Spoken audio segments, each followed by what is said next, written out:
for tonight. Do what you wanna do. It's up for you. Give you the ride of your life. I really wanna taste you. What you wanna do, baby? My hands are all over your body. We touch and we kiss and we love it. Don't stop, but we just getting started. Yeah. My hands are all over your body. We touch and we kiss and we love it. Don't stop, but we just getting started.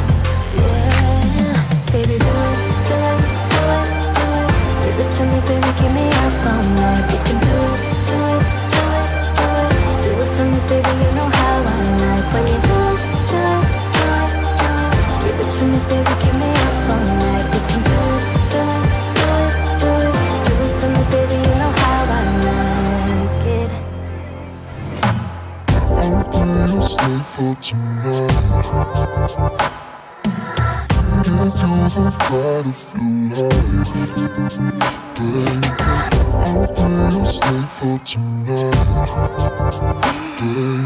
Give you the ride of your life, baby. I'll be your drug boy, let's fly. Smoke filling up the room. I'm in the mood, yeah. My body's screaming for life. Can't give it up for you. I know you need it too, yeah. My hands are all over your body. We touch and we kiss and we love it. Don't stop, but we just getting started, yeah. My hands are all over your body. We touch and we kiss and we love it. Don't stop, but we just getting started, yeah. Baby, do it, do it, do it, do it. Give it to me, baby, give me up all night. We can do it, do it, do it, do it. Do it for me, baby, you know how I like. When you do it, do it, do it, do it. Give it to me, baby, give me up all night. We can do it, do it, do it, do it. Do it for me, baby, you know how I like it. It's all about you, babe. Your pleasure is my mission. You're my fantasy. You got me over here wishing we could stay right here, stay right here. It just feels so right. So come on, do it, babe, do it, babe. Keep me up all night, do it, do it, do it. Do it, baby, keep me up all night. Do it, do it, do it. Do it for me, baby, you know how I like. When you do it, do it, do it, do it. Give it to me, baby, keep me up all night, yeah. Do it for me, baby, you know how I like. How I like, how I like. You know how I like it, baby. How I like, how I like. You know how I like it, baby. How I like, how I like. You know how I like it, baby. How I like, how I like. I'll be your slave for tonight. You know how I like it, baby.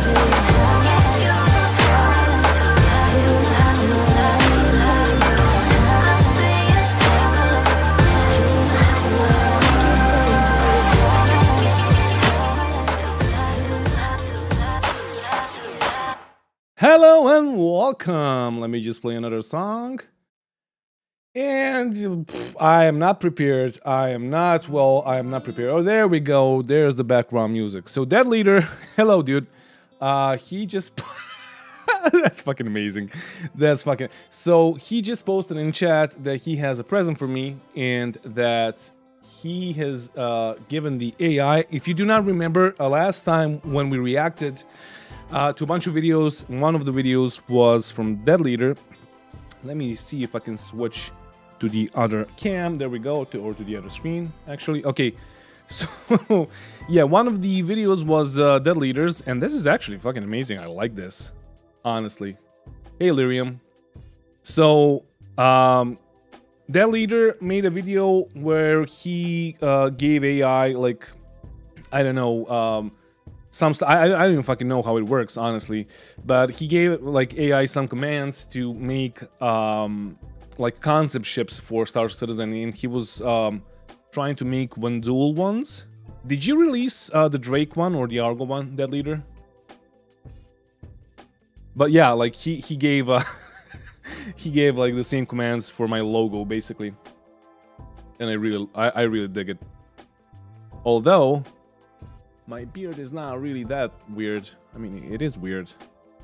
Anyway, just tell me if the audio is good. If you want the music, I guess you want the music to go a bit more down. There we go. So today, there's no patch. There's no 3.18. All hope has been lost. We're doomed. So, yeah. So we're just gonna react. I don't want to play 3.17. Like, if you make me, I'm gonna play 3.17. But I don't wanna. So, yeah. So today I have a bunch of videos prepared that we're gonna react to, and we are gonna wait for the ISC video when it drops, and we're gonna react to that. RunPI it's addictive. You'll be making a ton of images in the past 2 days. I actually stopped gaming because of that. What's the link to that? Could you give me a link in my community channel in the Discord? Or just like, I don't know, give me like pictures that you made. You released an origin one? Okay. I guess the first video is gonna be from Dead Leader. Ah, goddamn it, my spelling, dude.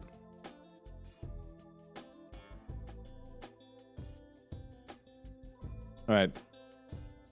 Let me just stop the music for a second. Alright, there we go. Dead Leader. Making new origin concept ships using AI. I'm gonna tell you that I'm not a fan of origin. Like, straight up. I don't really care about origin ships, but yeah, let's see what like AI has in store for us, I guess. It's in Discord already. Imagine spaceship. Green Shield, yes. Hop into my community Discord, and there's a video react requests channel there, and you just post the videos there, and I'm gonna react to them. And yeah, like drop as many as you want me to.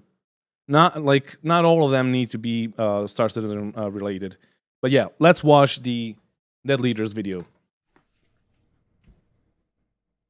Imagine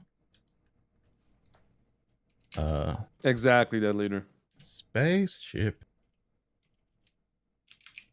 Like the 400i That with a silver looks paint job looks like- nice. It looks like Star Wars. Spaceship. An iPod. Go. Hello again, my name's Dead Leader, and today we're playing with Midjourney again to come up with concept ships. Wait, this is a time by the Discord bot? manufacturer Origin. Wait, what? Okay, I think we need to take out. Dude, okay, so first off, I've been meaning to make a video in Space Engineers, because I can make stuff in Space Engineers, of like ground vehicles and ships that I want to see, like designs of ships that I want to see in Star Citizen. And one of the designs that I'm thinking of, and I just can't get enough time to make all of that, is like a huge ass ground vehicle that would be like a miner, but also a refinery. And it could like mine small rocks, like chew them up, just go over them and just get a like headite or whatever. But like a huge ass land vehicle with like tire tracks that are like, I don't know, fucking 15 meters or 20 meters high. So it will have like a landing pad on top and all of that. And I'm all in fucking Narnia right now. I would love to see something like a mobile base, basically, for miners. That's what I want to see. Oh, it's a Mention Discord bot. references and Thank you, Dead Leader. The tank reference.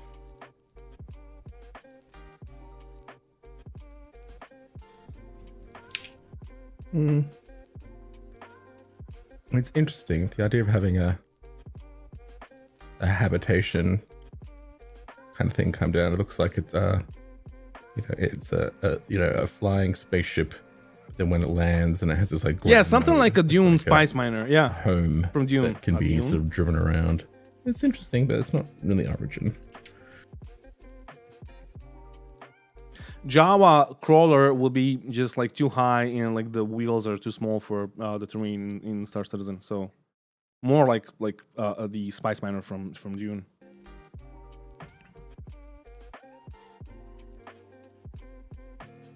Interesting. I don't know how the fourth one's standing up. Right? Kind of like the first one. If Origin looked like this, The front is. I would be into Origin. This would be far better. This reminds me far of more Portal. interesting Origin starter, I reckon, than the 100 series. Because it's got enough junk in the trunk too. This would be like the a few other, 75X. Prompts. Wait, I smell a yacht. All right. Yacht class spaceship. Looks like an iPod. Sleek, luxury, streamlined, futuristic in style. Craft studio, photos, digital painting, lighting, to name it.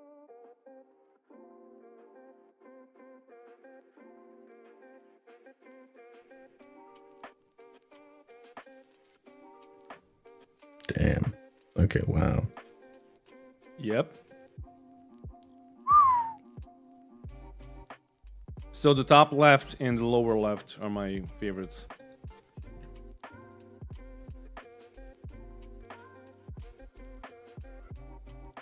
This front thing here looks like a little mini Imagine weapon. driving a Spice Miner They need to be like in the correct white. physics engine. Yeah, I know. Of this glow at the bottom. It would just like get blown by the wind. This is an 890 jump, really. An iPod in space.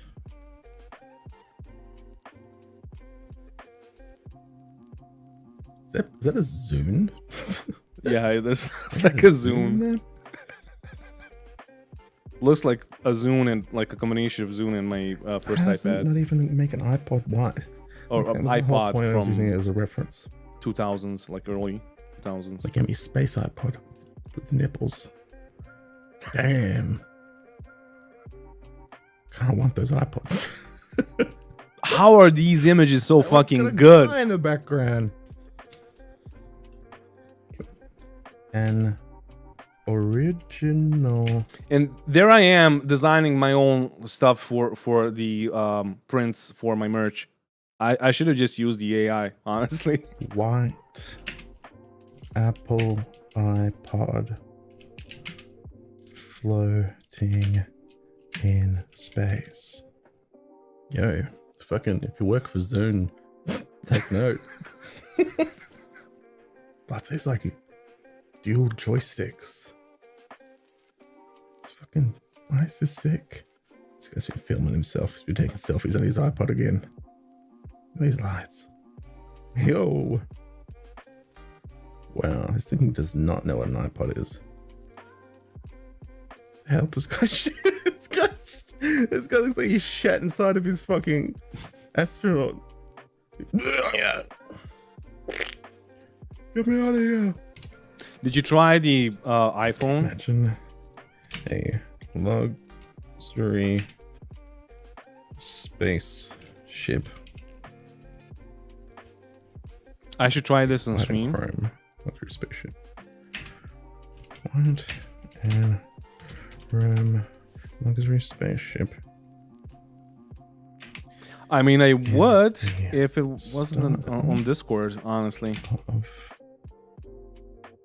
because there is like a bunch of private info that I can't really stream from Discord.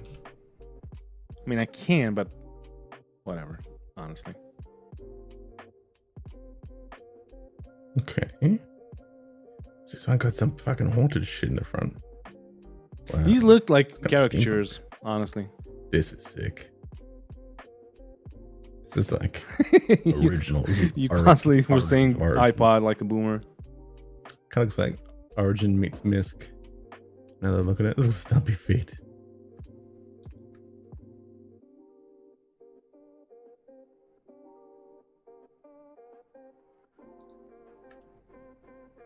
This one looks nice. It's kind of interesting. It looks like Alien. something I'm gonna from give it an image of what's the anime? Fucking 890 Jump.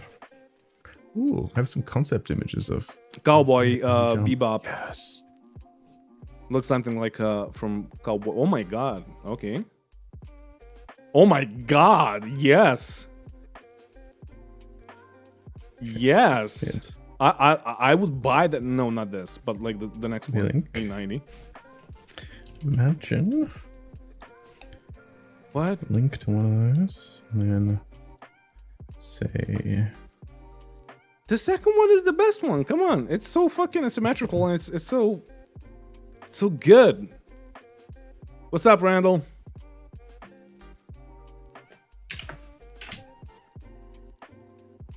Oh, you need to know commands here.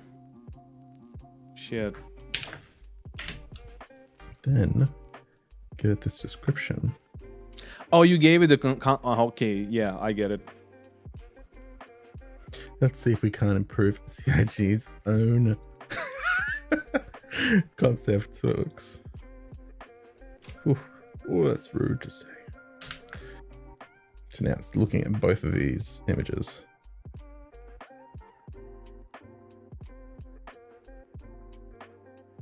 Huh? Whoa, wow, okay. Man, if the 890 Jump is a yacht, this is a fucking cruise ship. Yeah, that I was about to say that was a cruise ship. Start off with 1, 3. Oh, those are the old A90 Jump concept images? Really? Really? Oh my god, they are. Why isn't this the fucking A90 Jump though? This looks not like it's not a fucking yacht. What? Oof. This looks like a spaceship too in the first one, and like all of them look like spaceships and not like fucking boats.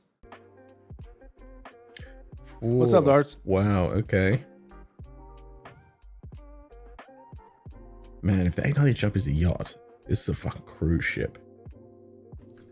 Let's start off with 1, 3.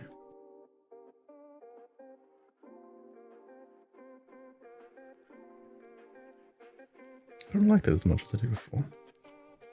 Yeah. This one. This would be interesting as like a big dining area or something.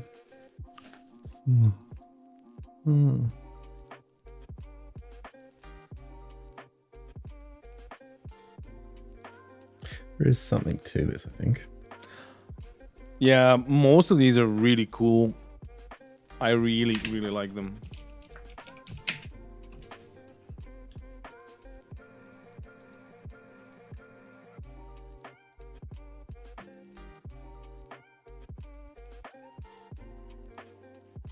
Wait.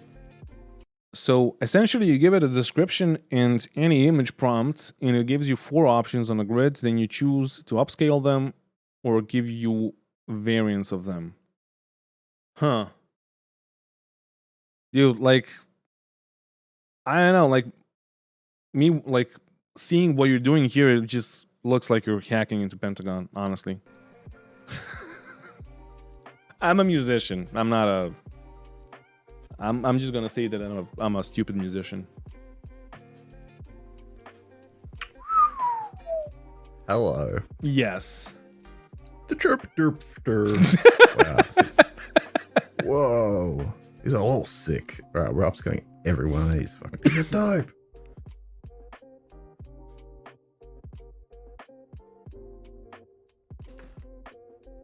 Yeah.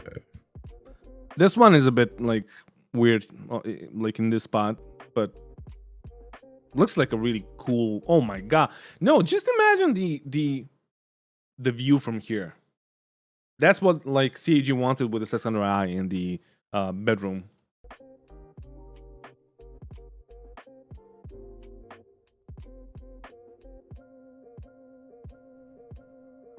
Yeah, doesn't look complete enough at the back.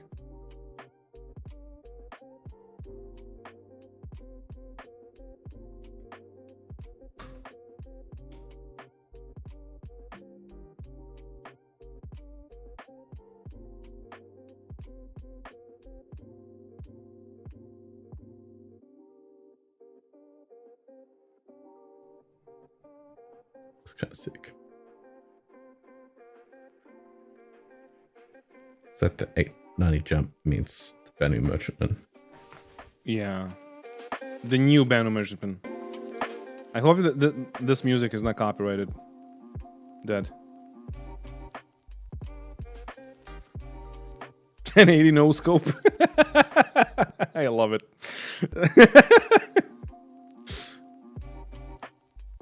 Yeah, these are all AI generated by Dead Leader. He's in the chat.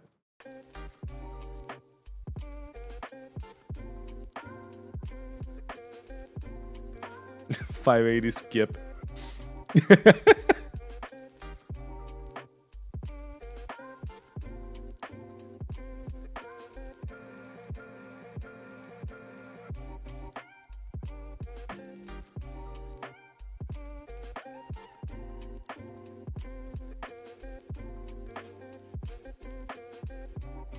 I'm waiting for the 4090.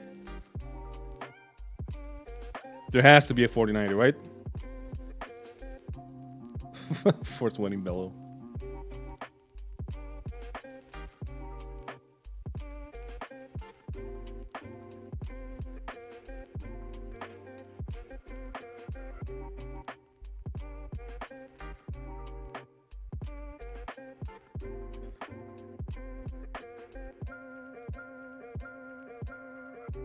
Yeah, I can't wait for the Drake version of this.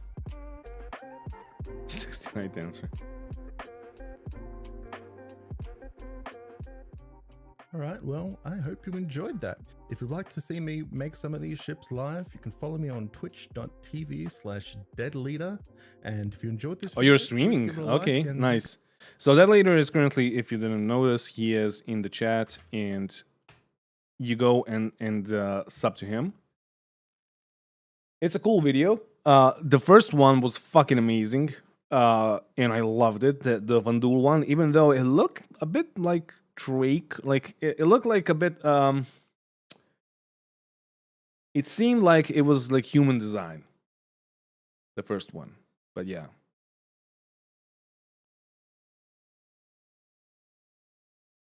Oh, you have the license for any music used anyway? Oh, okay. Yeah, I'm paying like motion array, but Composer doesn't block anything. Yeah, motion array blocks a bunch of things, and I need to like appeal and all that. And even my own music gets blocked by my fucking publishers because I cannot whitelist my channel. I can only whitelist videos, which is pure fucking bullshit. But yeah, that leader, like you have earned 1,000 subs in like Jesus Christ a week or something like that. Okay, no. Let me see when you posted it. Like fucking 2 weeks, 1,000 subs. It took me 6 months to get up to 1,000 subs. Although I was not really like, I was not even trying. Like I just saw it as a vent, basically a way to vent out, and that's it. But you're doing really good. Some of these have fucking 11,000 views. Oh, this is the first one that he watched. Yeah. 42,000 views. Fucking amazing. Yeah, it's wild, dude. Congratulations, dude. I guess you can go through the monetization process now, and just like at some point they're gonna give you some money. And if you're not, and from what I've heard, you're not from Serbia, therefore they're not gonna like YouTube for some reason when okay, I'm gonna try not to get demonetized here now. The incident in the mid region of Europe that is continuing to happen between two countries, one of which invaded the other one.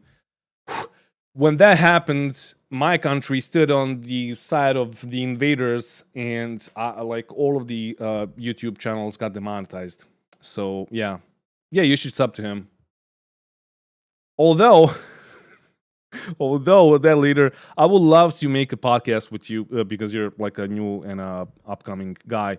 But we watched this thing on stream, and we were just laughing. Like I was not sure what you actually wanted to say with this one, because you were just like at the start, you just went on a fucking tangent, and like it was just like,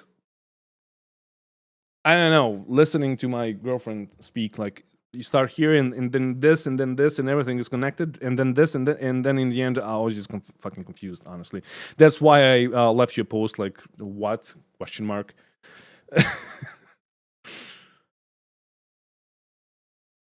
Who takes their 4%? No, dude. Like YouTube takes 30%. Twitch takes like 60 or something like that.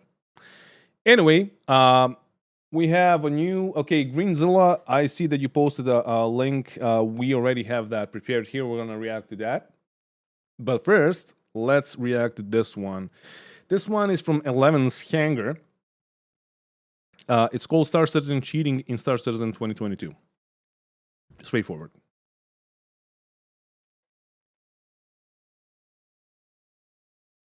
There should be some sound here, right? Okay, disclaimer: 11's Hanger nor its crew or associated orgs support, condone, or participate in cheating or modding in Star Citizen. Because of this, we had to go to great lengths to procure the video footage and images you are about to view. Thank you, truly 11. Okay. Thank you, Art. Yeah, Jim, it's 30%. It's so fucking stupid.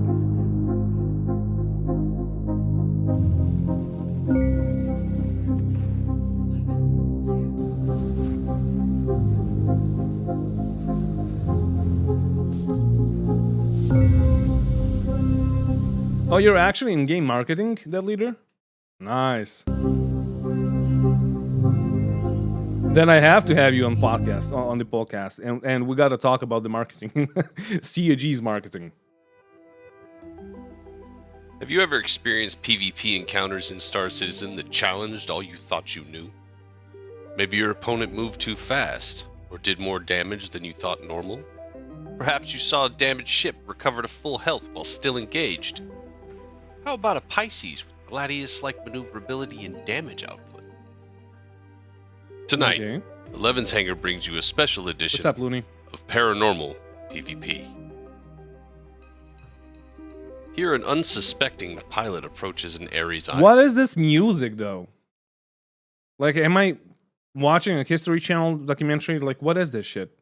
As far as he knows, the Ares Ion has a low rate of fire. I'm just waiting for the fucking dude that says that the aliens made the pyramids. And a low projectile speed. It is no longer the one-shot killer That's of old. talk.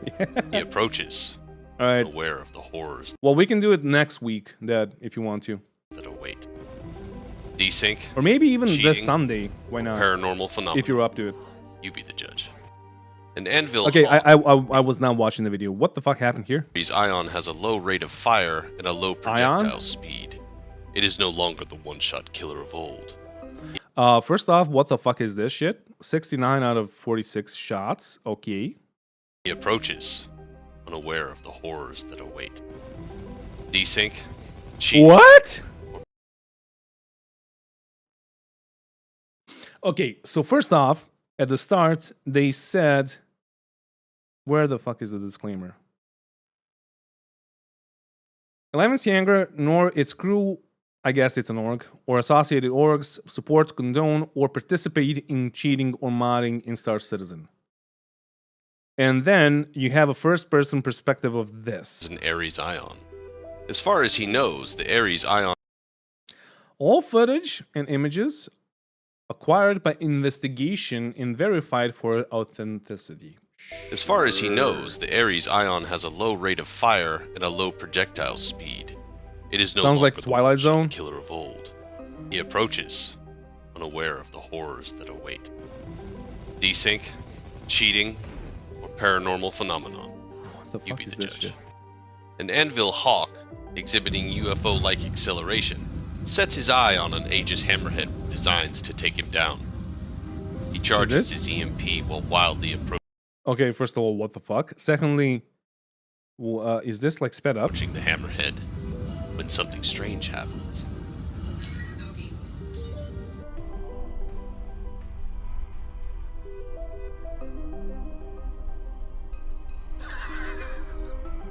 Wait, he's reversing at like 1.6 kilometers per second. Okay, sure. Basically, the hacking is modifying memory values that the game uses to change all kinds of specs like number of rounds, speed, shooting, etc. I mean, Puppeteer, yeah, everybody can send you footage, but like, it's not. Come on. Okay, what is this guy's name? I cannot see it. It's 4K, but I cannot see the name. It just looks like a fucking line, honestly.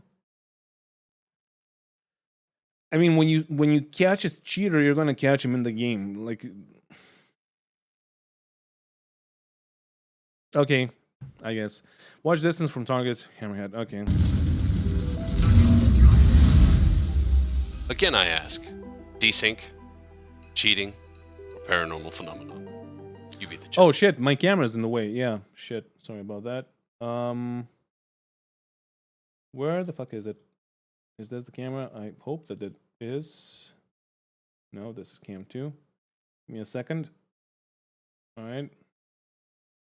Let's try to make it like this then. A bit smaller. Tell me if this is cool. Okay, so if you didn't see, the fucking capacitors are raging here. Like, what is this shit? Again, I ask, desync, cheating, or paranormal phenomenon? You be the judge. Yeah, paranormal. The images With you this are music- about to see may disturb some viewers. I feel like I'm about to get probed. Paranormal research and investigation specialists uncovered these images. What you're looking at here is a personal inventory exceeding the max capacity by 286%. This is a bug. This is not a cheat. This is like an exploit. You can call it an exploit. And oh fuck, I forgot how to do it. I think it's like you get some food. Yeah, you get like water or foods, and then you have it in your inventory, and then you take whatever you want to that does not fit your backpack, and have it in your hands, and then just like change that for the water. So therefore, the thing that you had in your hands is going to go like straight to the backpack, and you're going to have like water in the hands. But then the backpack is going to extend to like 300, 400, 1,000 SUs or micro SUs of cargo.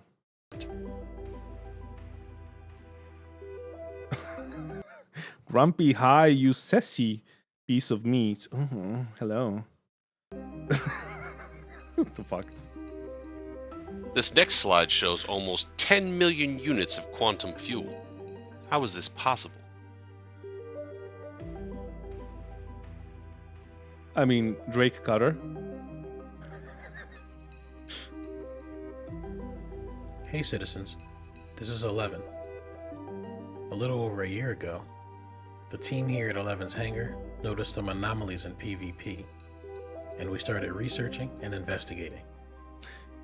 You may remember a video that was released on this channel titled Cheating in Star Citizen. Okay. Well, What are we looking at right now? What is this screen? here we are almost a year later, sharing the new findings of cheating in Star Citizen. The videos and images you witnessed are authentic and the fruit of me and my investigative team's work. The evidence presented is verified active as of December 9th, 2022, which was literally 3 days ago. This information was difficult to collect and verify, as it appears the source is one of the best kept secrets in Star Citizen. While the existence of cheating in Star Citizen is largely denied or unmentioned, it is very real and more rampant than when we reported on this almost a year ago. Hopefully CIG can get ahead of this, as we have uncovered conversations stating that cheats are currently being worked on for the unreleased Alpha 3.18 patch. For those of you that mine, Wait, you mean anti-cheats are being worked on, or cheats are being worked on? I don't fucking understand it. for those of you that mine, though you may feel that you are unaffected, know that Super Radar is a thing, and there is nowhere for you to hide. The amount of people involved in the development and distribution of these cheats is quite surprising. What I find more surprising is the response to the very mention of cheats. It's almost like a secret society that I finally refer to as the Illusionati. Now, in all seriousness, Like with this music and his like narration, I'm just like waiting for mugshots and stuff like that. Like, there are tons of people that enjoy and What is this support the video? Star Citizen project, 11's Hangar crew included. And it is unfortunate that people are actively trying Night Rider is in the building. to destroy the project before it even gets out of the hangar. When I see the passion and pride on the faces of CIG devs like Yogi or Tony Z as they talk about their progress, So since the last year, the focus of Vehicle Feature Team shifted very heavily towards Squadron 42 and nailing down the flight and space combat experience for it. And I'm very proud to say that we finally found a really good working solution that we're going to show today. it is truly a good thing to see and hear. This cheating issue is bullshit and indicative of how the Star Citizen community Yeah, has this is like changed from X-Files what I there. remember. I'm not referring to the community as a whole or content creators as a whole, just those who only exist to tear down. Okay, I saw a dot here and I was like, what? Tear down and make fun of the dev teams and community members while bringing nothing positive to the table but salt, misinformation, and shit attitude. I guess he's talking about me. Excuse me, I was not focusing. Really good working solution that we're going to show today. It is truly a good thing to see and hear. This cheating issue is bullshit and indicative of how the Star Citizen community has changed from what I remember. And when I say community, I'm also speaking about the content creators as well. All right.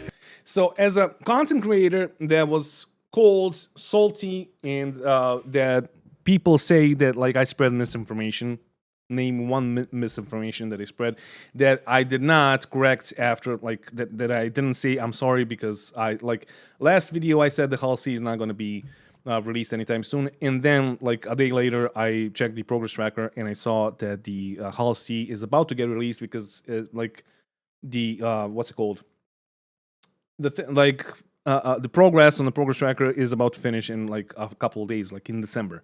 So whenever I spread some misinformation like that, I tend to correct myself. But shit attitude and all of that, I've been called all of that. But buddy, like, you do not remember the community being like that, and the community is changing because you have an influx of new people, and you have a bunch of people that are fucking angry. 10 years. Actually, 11 years, because there was pre-production of the game before the Kickstarter and before all of that. So that's why people are salty and a bit pissed off. And they're bored as fuck, and they're going to find exploits, and they're going to find, I guess, they're going to find ways to cheat. But that's on CEG to fix. That's not on you to expose or like whatever. I do not agree with cheating in this game or in any game. Sure, of course. But also, what does this have to do with the community and the content creators and all of that are being salty and having a shit attitude? Content creators as well. Any offense taken from that statement was intended. For those of you who are in alignment with what I have said, Yeah, like exactly. How does content creation and cheating relate? Like, it has nothing to do with it. Like, what? know that it's our responsibility to call these things out. Now, in closing, I have already submitted our detailed findings to CIG, including more than what you've seen here, and all names and in-game handles that can be verified.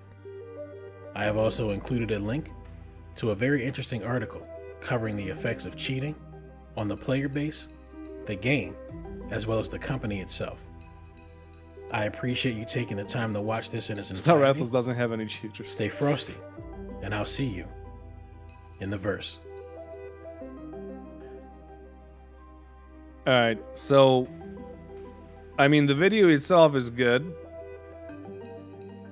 The production is good. I do not understand the music, but I have no idea what this is. And if you acquire those cheats, you're a fucking bastard, honestly. Or if you know how to break the game like this, you're making other people not enjoy the game.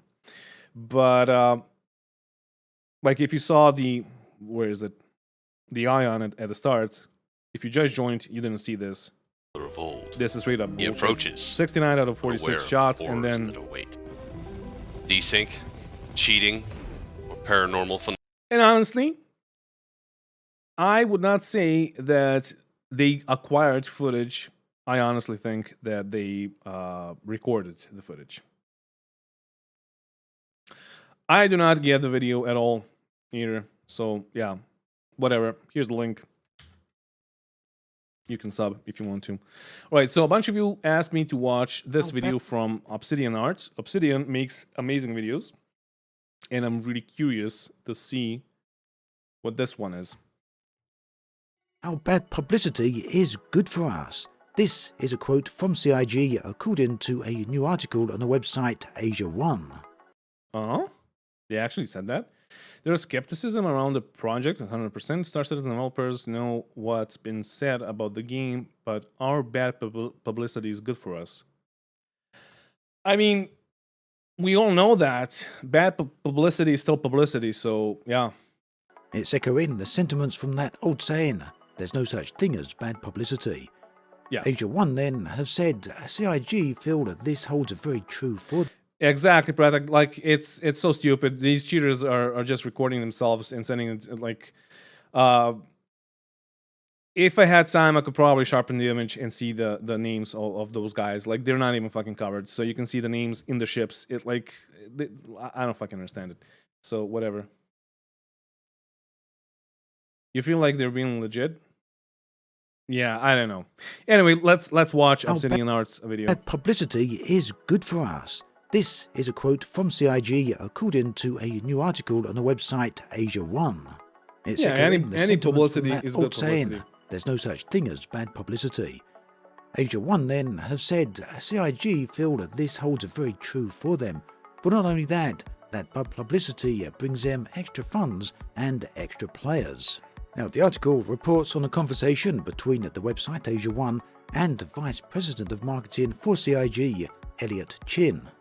There's also some quotes in there from Erin Roberts as well as Tyler Witkin. The conversation took place in Bar Citizen in Asia around about September of this year, so a little while ago now, but it was only recently posted to the website on the 9th of December.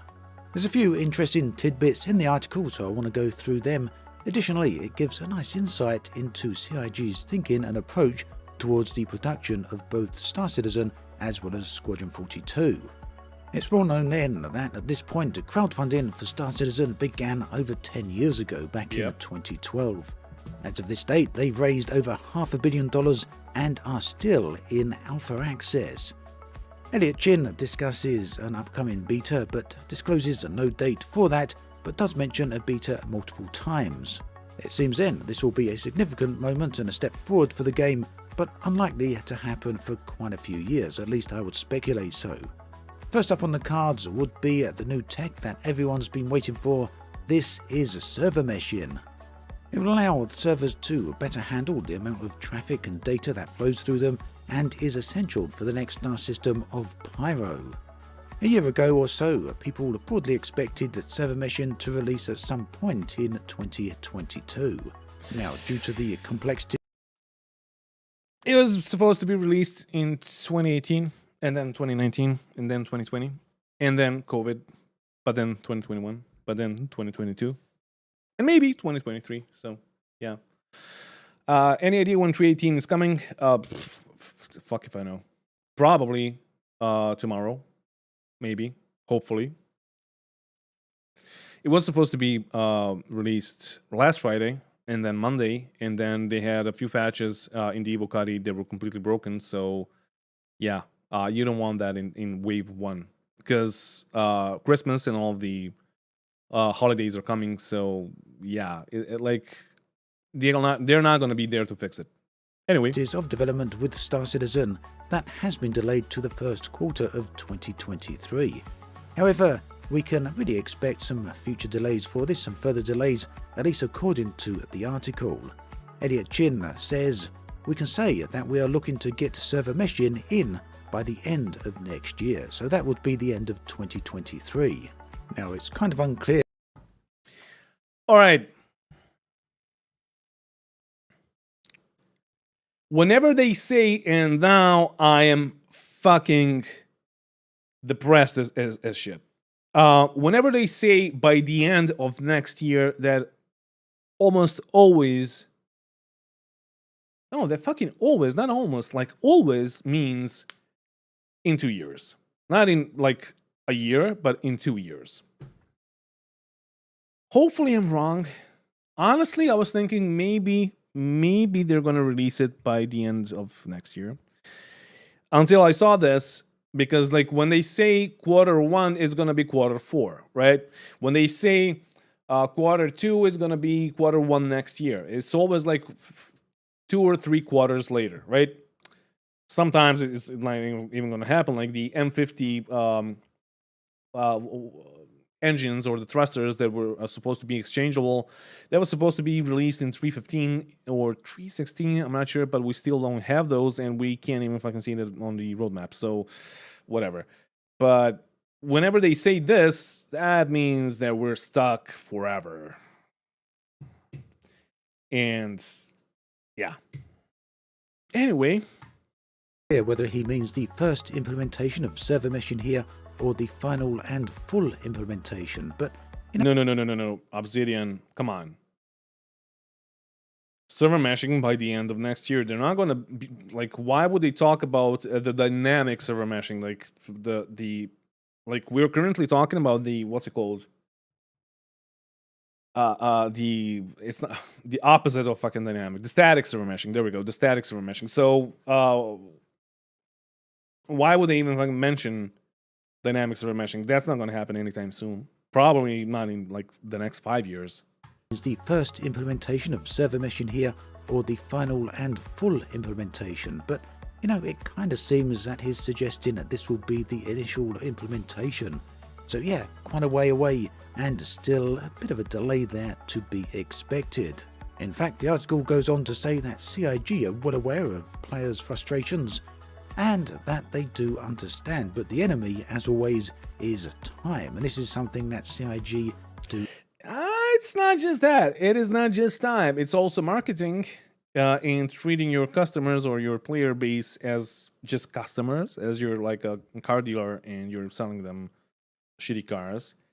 And also, the issue is not just time and just you having a marketing team that is like having predatory marketing tactics.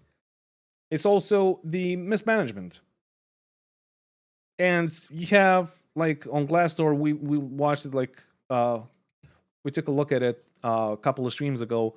I can't remember when. And, like, you can see on Glassdoor that a bunch of ex-CAG employees are complaining about mismanagement and hectic environments and management changing their thoughts and priorities on the fly at all times, which understandably is going to happen. But also, if you have planned out a year or 6 months or 18 months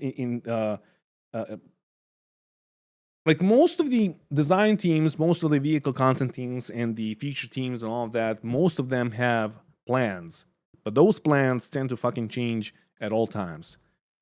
And then, like, start something and then drop it, and then start something else and then drop it, etc., etc. So, yeah. Struggle with. Chin went on to say that largely this is due to the technological boundaries that are being developed for the game. He said, complex new systems that have never been built before. We can't change time. We can't make things go faster than they're going to take. We're in the same boat as those people. We're just as eager to play the full game as they are. And yeah, understandably, people are of course eager to play the game after 10 years of waiting so far since initially pledging. The first time they would have backed would have been on the Robert's Space Injury website in, I think, October of 2012, or maybe There's it was your poll, September, around Atlas. about that date anyway, very long time ago at this point. Of course, the argument to support that is that nothing like Star Citizen has ever been attempted. It's something you'll hear a lot of fans and a lot of supporters of the game repeating quite frequently. Nevertheless, despite the game's lofty ambitions and the massive fundings, the slow development pace often results in some quarters of the internet considering the title to be a scam. The article suggested that the author and Elliot Chin did discuss these so-called controversies. According to the article, Elliot said that some of these What's up, controversies Denim? go back as far as 5 years, but And he added a lot of these controversies go far back as 5 years ago, so none of that happens anymore. All right, I guess it's time for me to where is it? To close my YouTube channel. Where is it? Settings. Like what? What are you talking about? You just had another fucking controversy with the modularity with the new ship with the Galaxy. You have controversies like the whole fucking like what? Did I just zone out and not like understand what controversies he's talking about? Because like this is just bullshit. Like what? Also, I'm seeing the pictures that he's dropping in my Discord. The grumpy AI, the grumpy AI pictures. They're fucking amazing. none of that happens anymore. Sometimes we have to, answer questions about the past, which you never do that. Nor do you discuss the future. When questions, when did you say that, and when is that gonna happen, are a no-no. So what? Which is fair because those things did happen, but I will tell you that the project has not really been in any of that situation in the last the last 4 years. Okay, sure. Sometimes we have to Sure, buddy. answer questions about the past. Who was which is answering fair, these questions? Because those things that did happen. But I will tell you that the project has not really been in any of that situation in at least the last 4 years. Further to that, he said 4 years ago, people were saying, "Oh, this game is a scam, I can't believe it." Or, how can we still be taking money from people? Sorry, they're still saying that. I do not agree, but they are still saying that. Now when it hits our gaming on Reddit, people are saying like, "Oh, that's Star Citizen, that looks amazing, I want to go check it out." And that's where the whole quote about bad publicity comes in.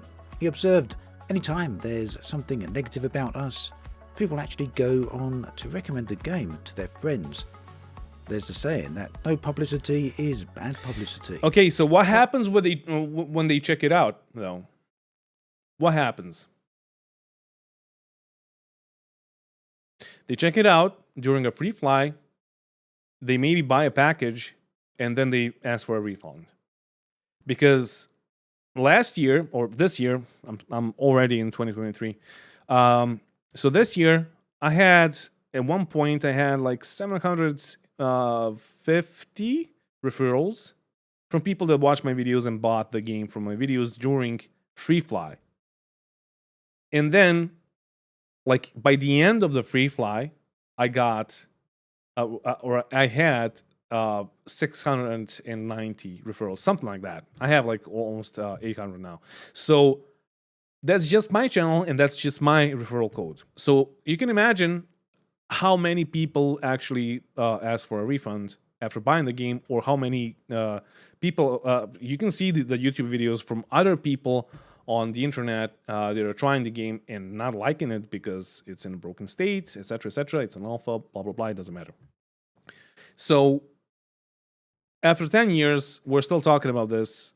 Like it's so fucking dumb, honestly. And some people are still calling this game a scam.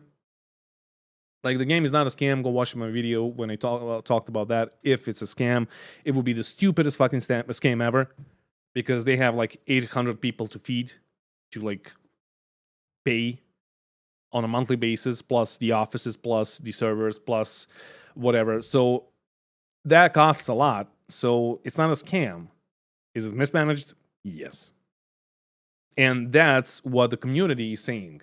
And that's what you need to address. Not like what other people, fucking Fortnite players are saying about Star Citizen. You do not need to care about them. You need to treat your community the way that we need to be treated, like in a fair manner. But you're not doing that. Game to their friends. There's a saying that no publicity is bad publicity. But even our bad publicity is good for us.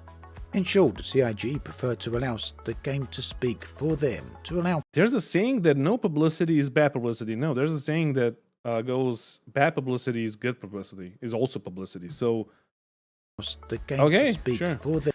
Preferring to let the game speak for us, Chin said, don't ever respond to negative comments on forums or negative reports in the media. Yeah, they never do. That's why I probably don't have any CAG developers in my Discord channel, because I have made a bunch of negative videos and called them out on their bullshit. Not because I don't like the game. I love the game. I want this game to be a fucking amazing and be the best game ever. But because, like, the way that you propel a project into a better state is by criticizing it or working on it. But if you can't work on it, then you criticize it and you point out the flaws and the bad things. And then, like, it's like in friendship. If you have a friend, you're a bad friend if you don't tell him that he's a fucking idiot and a bastard and a dipshit if he does something that is dipshit-like, right? I don't know if you get me. Like, if he's a bad person being a bad person and you know that he's not really like that, and if you don't point it out, you're being a bad person. You're being a bad friend to that guy or girl, whatever. So pointing out the flaws and talking about them is the thing that can push the project forward in a better manner. But yeah. Them to allow people to discover Star Citizen for itself. Jin also went on to say that CIG never respond to negative comments, or indeed negative media. There's a bunch of discussion about negative media specifically relating to articles in 2019, but also some other issues as well. I won't go into all of them too much here, as I have discussed them on the channel previously. Suffice to say that CIG are not too enamored with all of that negativity and really don't see it as too much of a problem. Partly because since then the game has moved on and has, they feel, progressed tremendously. But also because, at least in my interpretation, it seems that CIG feel that some of the negativity has come from the wrong aspects or the wrong areas of the community. As an example of that, Erin Roberts. Okay, so first of all, I can tell you from experience that in the past 2 years, the game has not progressed that much. Also, I'm reading the chat. I'm going to address the chat in a second when the video ends. But, okay, let's continue. As an example of that, Erin Roberts actually mentioned the talking with the ex-employees. That's perhaps not the best way, he feels, of going around finding out about the game itself and CIG. Of course, the negativity isn't all just about the slow pace of development. It's also about the money itself. Where is the money going? Well, here, Erin Roberts confirmed that CIG now has staff of 1,000 people. That is a significant number. They have, they say, studios all over the world. Okay, I'm going to address this one because Legion is actually Ubisoft game dev.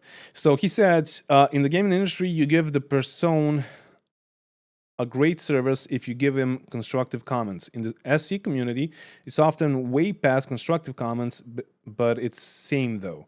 So you're a sub to my channel, and tell me, why am I one of the most hated Star Citizen YouTubers out there, if not the most hated Star Citizen YouTuber?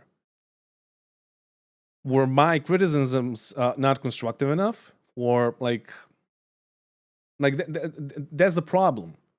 Because whenever I say something, and like the first thing that comes to mind is that like they're developing the Banner Merchantman, and I didn't really talk that much about like the change of the concept art to what we have right now, or to what they have right now, like the 3D model. But I was talking about the bridge and how you can't see the nose, and if you can't see the nose, it's gonna be really hard landing.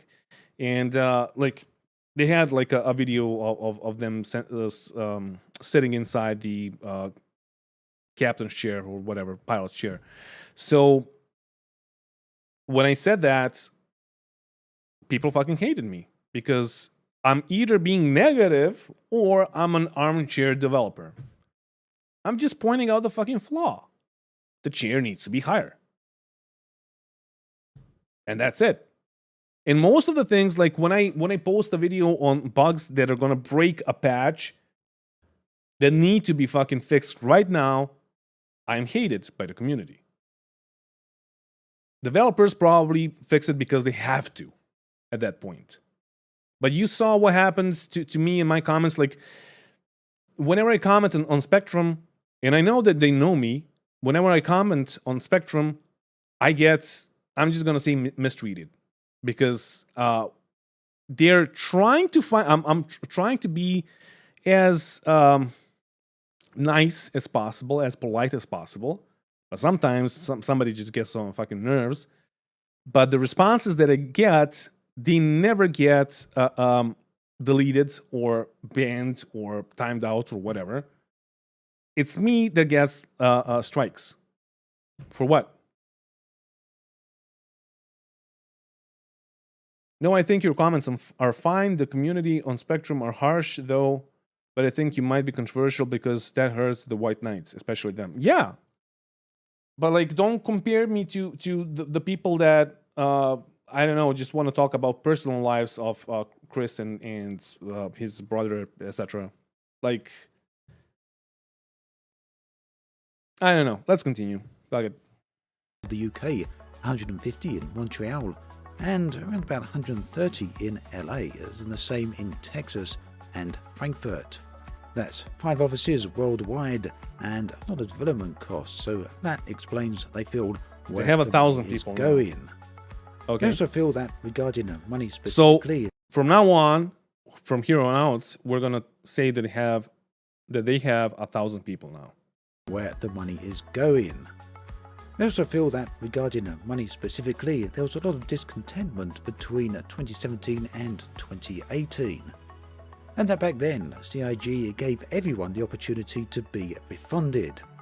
That, I feel, at least as what I can understand, I may be wrong here, but it's very different to what Eurogamer reported on back in 2016. You can see that right here, that people had great difficulty in getting refunds, to the point and to the extent where CIG actually, that's a Eurogamer claim, changed the terms of service to make it more difficult for people to get refunds. So what Chin says there apparently seems to be at odds with what Eurogamer posted back in 2016, but there is a discrepancy there between the days 2016 and 2018, so maybe that accounts for it.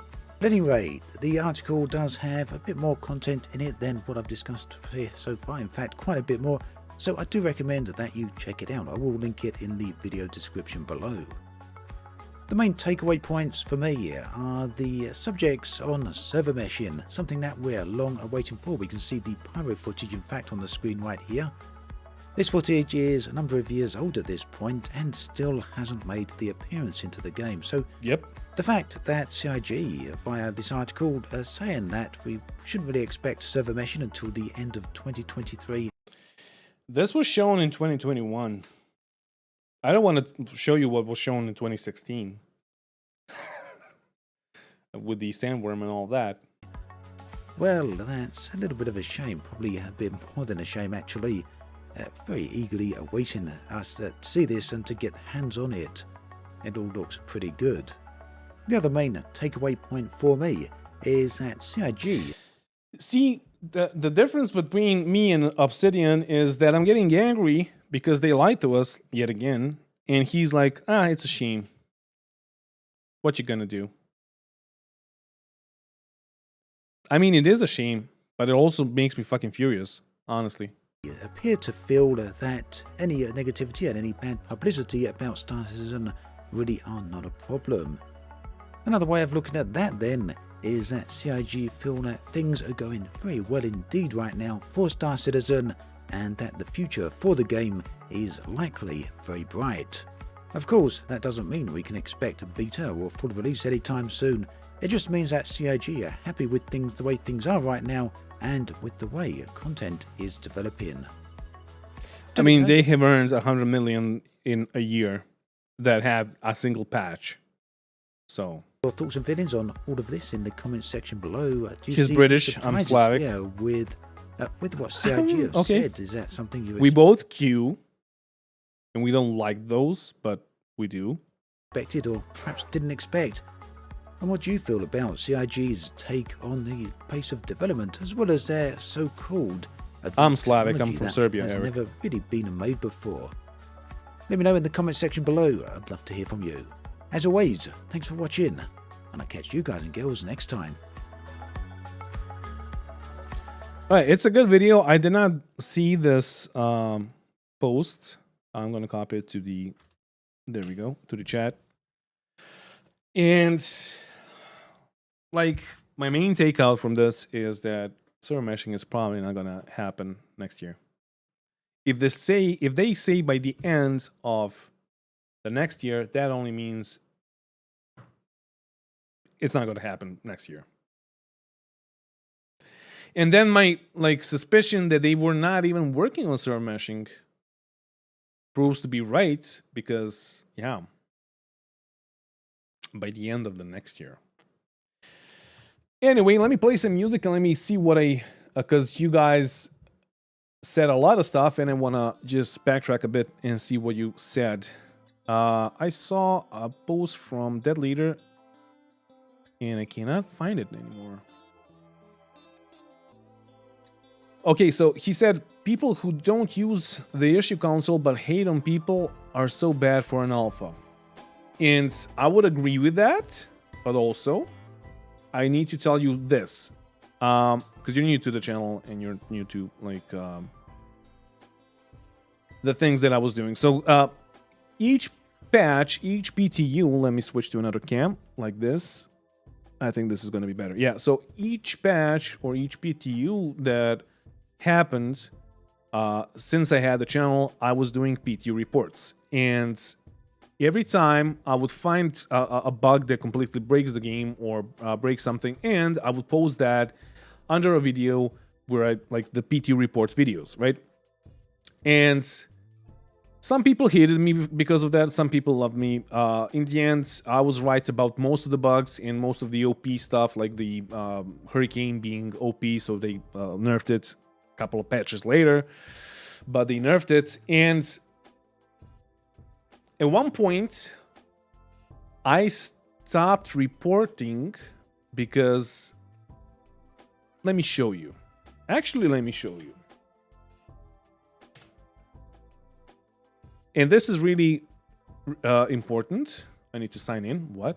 Since when? Okay, issue console is super slow. I know that you cannot see the screen. I just want to not show you my passwords and credentials and all that shit. My reported issues. So, this is my last report that got fixed immediately because I made a video and that video got, like, it blew up. It was a reaction video to a guy that figured out how to crash the servers, and I had to do a reaction video on that because it was super important for them to fix this before IAE. And of course I got attacked and all of that, and yeah. But they fixed it. Now, you lose your inventory by going to Clasher. Archived. Archived. Archived. All of them are archived. Number of reproductions was not reached to confirm the issue. I do not know if you see this. Let me see. Okay. Number of reproductions was not reached to confirm the issue. Walk in on planets kill you. Not reproduced internally or by players for an extended period if the issue persists and the latest version create or contribute to a new report. You have video proof of that. That was not just mine. Exiting ships kill you. Number of reproductions was not reached to confirm the issue. Now, let me tell you why. I've voted 5 times.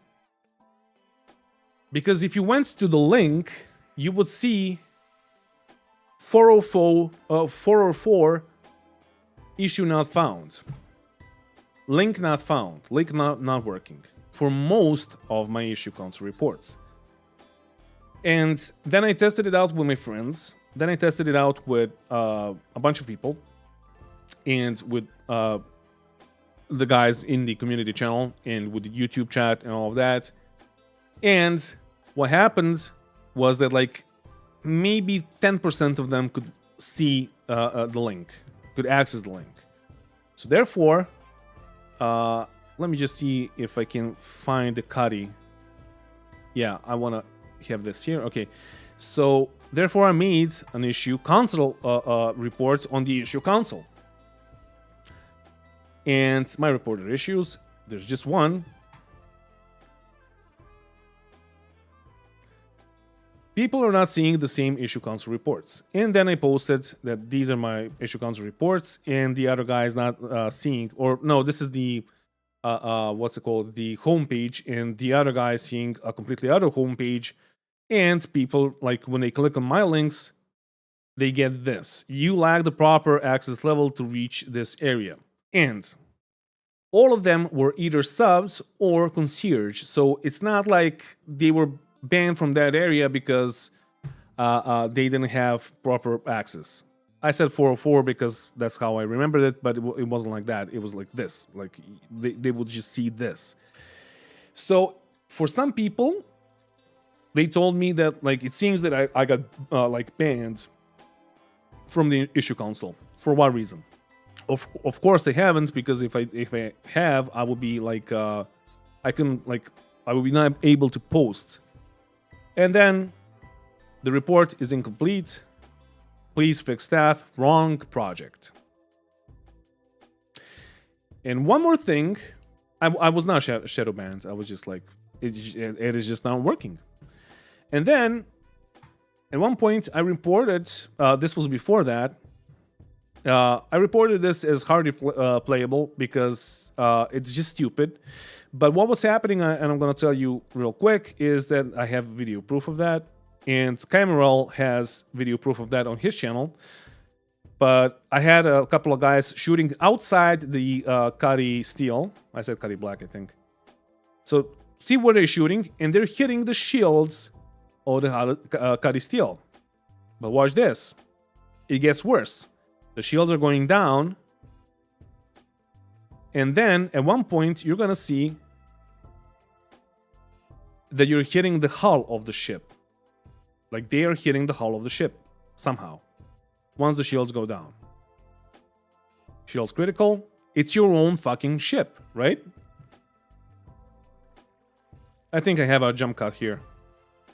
Because the video was a bit too long for just presentation purposes. Come on, where is it? Fire. Come on. See? They're hurting the hull of the ship.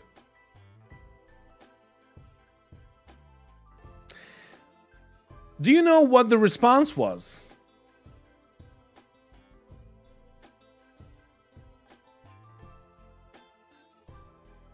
Let me show you the response. Closed as this is intended behavior. Please feel free to contribute to this concern to the feedback forum.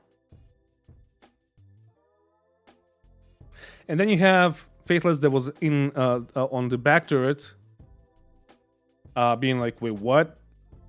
And then one other guy said, like, "Hard to believe." It's like intended. Cameron also said, "Are you fucking serious? Come on, this doesn't make sense. You shoot a hull. That makes sense." So this report, for example, had like 100 plus upvotes or whatever. Now you tell me, that leader, and I'm not attacking you, of course. I'm pissed off because the issue console is the best thing that we have for communicating with the developers. Yet it does not work for some of us, and from what I'm hearing, for most of us. So tell me, like, is there a reason to make reports? Like, let me show you the last report that So the last report was single-handedly crashing the servers. That was on November 15th. The last report before that was July of 16th July of 2022. Because I just fucking gave up. And honestly, I have not played 317 patch cycle at all. I was in the PTU, and I saw the bugs, and I was like, no, I'm not gonna contribute. I'm not gonna report, because there's no fucking point, because people are just not gonna see my reports. So, and even if they saw them, you would see that it's intended behavior, or it's just gonna get archived, because I have some like upvoted or what's it called, issue console reports with like a bunch of contributions, and they got closed or archived because yeah, whatever, they could not reproduce them in their like own servers or whatever. So like that's why I'm mad, because as I said, like the issue console report thing, or the issue console, I think they sold that to was it UB for I think it was for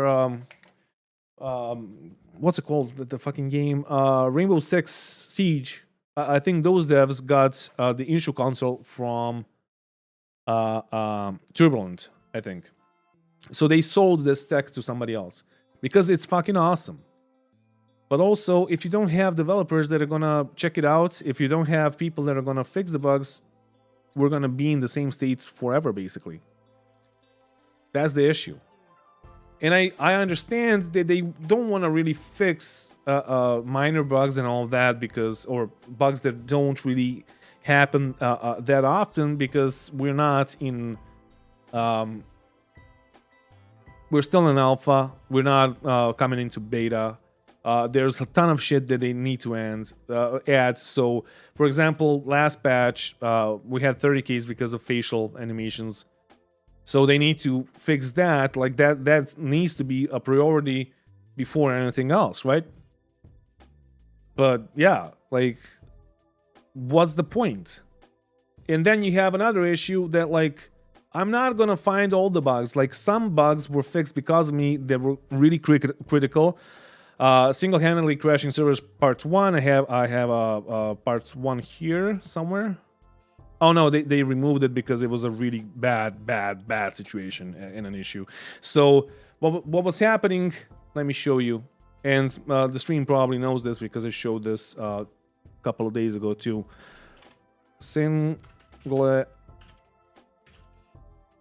Alright, without a T please, okay. Alright. So what I was doing, I was once the inventory dropped, like the patch, I think it was like 3.14 or no 3.15. With the inventory, I was just dropping backpacks or whatever items, big items, into elevators, and that would crash the server because of all of the physics that need to be calculated and all the collisions with physics. And people hated me, of course. Because I was crashing their PTU servers. But that's the point. The PTU is there for testing and to report bugs and all that. And it was up for a couple of days, and then it got patched. They took down my reports. It got patched, and then in the next PTU update, it was back. And now you have area 2 cluttered because of me and because of my friends that were doing that. What would happen was, like, I don't know if you can see it. I can barely see it, honestly. The FPS is 9.7 inside the elevator, and the more backpacks or whatever items you drop, and the more they collide with each other, the worse the tick rate of the server is, and the worse the FPS on the server is. So we had people that were on our corp, and this is clearly Orison. No, was this Orison? Yeah, that was Orison. So people on our corp were complaining about the server having like 5 FPS because of this shit. And what's happening now is that they're introducing PES. And with PES, we're going to have persistence with stuff. And are they going to remove the area to cluttered? Because PES is not going to calculate physics. Servers are going to calculate physics. And I'm really scared of like what's going to happen with the servers once we get PES because of this. Like this is going to be the first thing that I'm going to try out. So they tend to fix the most critical bugs so you can't destroy the servers. So some people can have like a playable experience. But the rest of them, they're like, we're gonna fix it at some point. And then my major issue with this is I'm a YouTuber. At this point, I had like sub 1,000 subscribers and 1,000 views.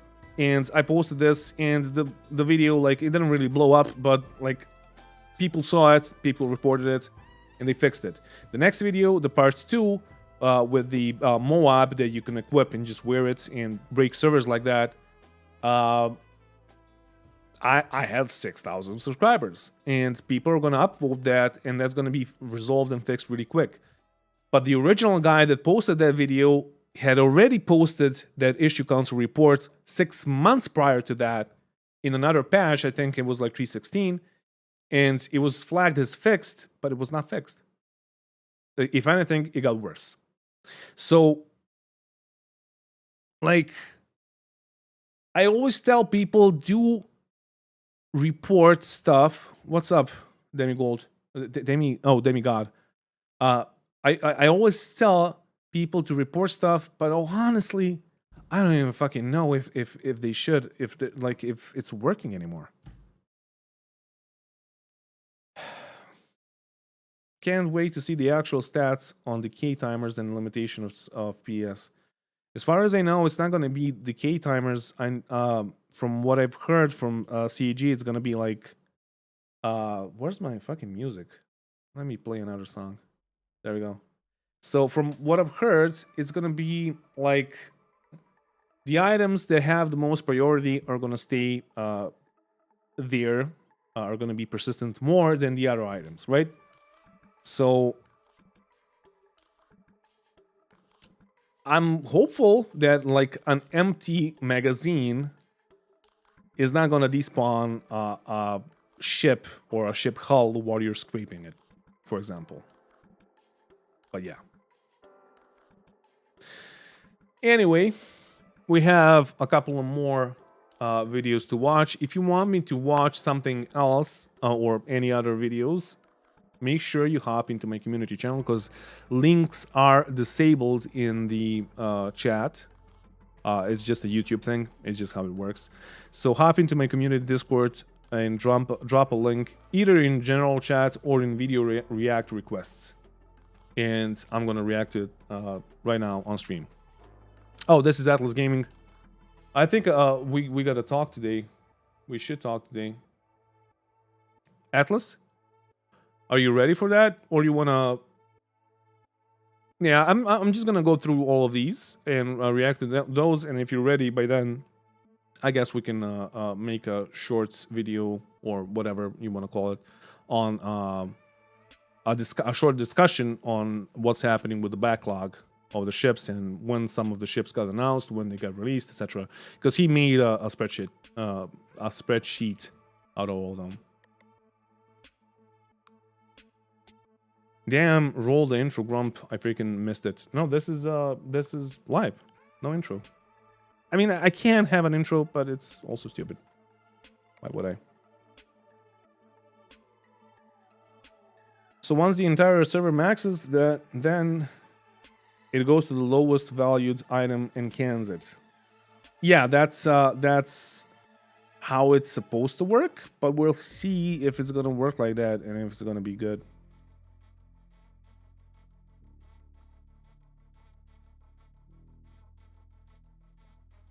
I am just amazed. I gotta share with this with you guys on the stream. So Legion and Dead Leader are just posting AI pictures of my logo, basically. and I love them. I love all of them. I have a favorite. I just like glanced over them. These teeth, though. Yeah, I'm not British. Don't cancel me. That was a joke. These are amazing. Dude, this one, I love it. I'm not as skinny anymore as this face is. But this one, I guess I currently look like this. This is fucking amazing. This is like on point. But this one I love, honestly. I don't know. Yeah, you can see them. Minions. Fucking amazing. Anyway, let's continue the reaction videos, and I guess we have okay, Atlas sent finishing lunch. Give me 10 minutes. Yeah, we have more. So these are the videos that you posted in the React channel in my Discord. So I don't know what this is. We're gonna check it out right now. Hopefully there's no copyrighted music, but I guess we'll see. Star Citizen Constellation Phoenix.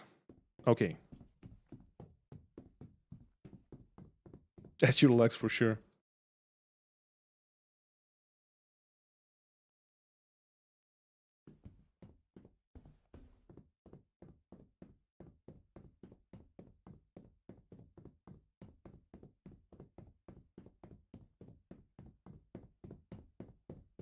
Is this like back from when you only had hangers?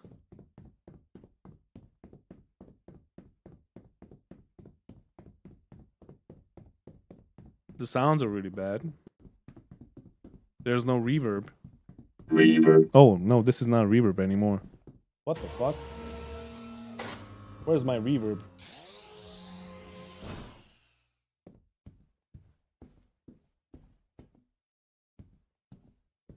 Reverb. There we go. There's no reverb.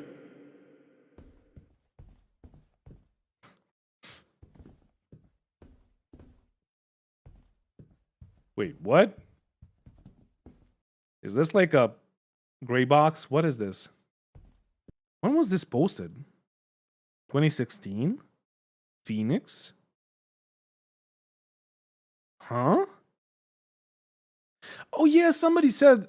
Yeah. Somebody sent me this, and they said that the Phoenix had like another what's it called, bathroom and all of that, and they just changed it. Because one of my complaints is, first of all, I generally dislike luxury ships in a game, in any game, especially Star Citizen, because I don't really understand luxury in a game, and the price going up on a completely useless ship like any Origin ships, honestly. And then you have a huge fucking price because of the luxury. So I don't understand that. But like we had the Connie, or we have the Connie Phoenix, and my main complaint was not even the luxury or the fact that you have a jacuzzi that does not work, or the fact that it was supposed to be modular and have like you were supposed to be able to exchange that jacuzzi for a piano. For whatever reason, because you're not going to play the piano, but whatever. But that was supposed to happen, but no majority, so whatever. But the other complaint was, or is still, that the passengers, the luxury area, does not have a bathroom. They don't have a toilet, so they gotta go to the fucking shower toilet or toilet. Or space shitter that the crew is using, that's like right here. So yeah, and also the whole interior is just weird. White Knights need white ships. I mean, I do like the 600i. I don't really like the interior. It's gonna change. It's gonna get better. It's gonna be a better ship. Not the touring one, the exploration one, of course. But yeah, at one point, once we get the what's it called, the med bay inside, it's gonna be really good. The exterior, it looks like an iron. Or the thing, I think Atlas said. Oh, I forgot the name of that. You know when you're in a hospital and then you can't really shit or piss, and you're in a bed, but you have that like thing right next to you that you shit in and piss in. So it looks like that basically. I forgot the name of it. But yeah. Also, there's other complaints about the 600i, and I'm not gonna go into them. But that's the only okay ship, because it's also a ship. It can do something. It has some guns. The 400i, I love the design, but it has 2 size 4s, and it's just useless.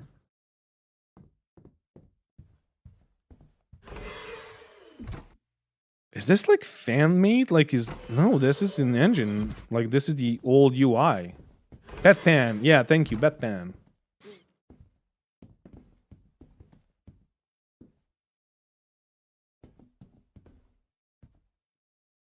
Forbidden cereal bowl? Bob, you're weird. What the fuck is this? Is this like the first iteration of the Phoenix? The graphics are so 2000s. But it's shiny. Look at this shininess. Ooh, the shines.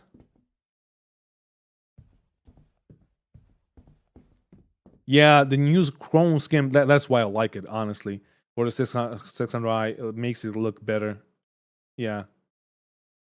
I would love if we can change the internal colors in our ships.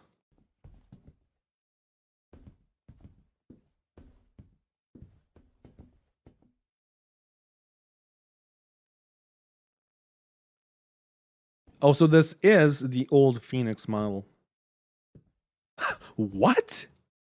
Oh, this is a jacuzzi. Okay. Because I was like, this is a really strange sitting area. But there's no water because... metal bed, of course, because luxury. It's not about the comfort, it's about the luxury. What's the purpose of this ship, though? I mean, I get that we don't have all the textures and all the... whatever. All the, like, what's the fucking name? Triangles, I guess. Like the model that we have right now. But what's the purpose of this? You don't have a door here? Like, there's a bedroom with a jacuzzi that doesn't have any water. But it doesn't need to have any water because... wait, so you just enter it? There's no doors, and then you go into the back area, which leads you to the Merlin or whatever it's called. Yeah, there's no doors. The doors are not even there.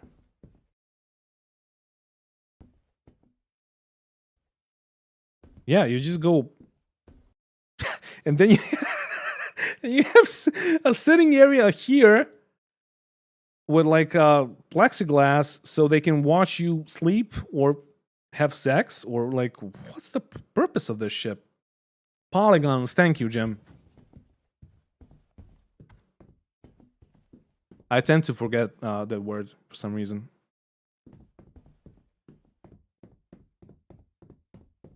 It was pretty bad. I mean, the new one is also bad. But this looks much bigger than the one that we have right now.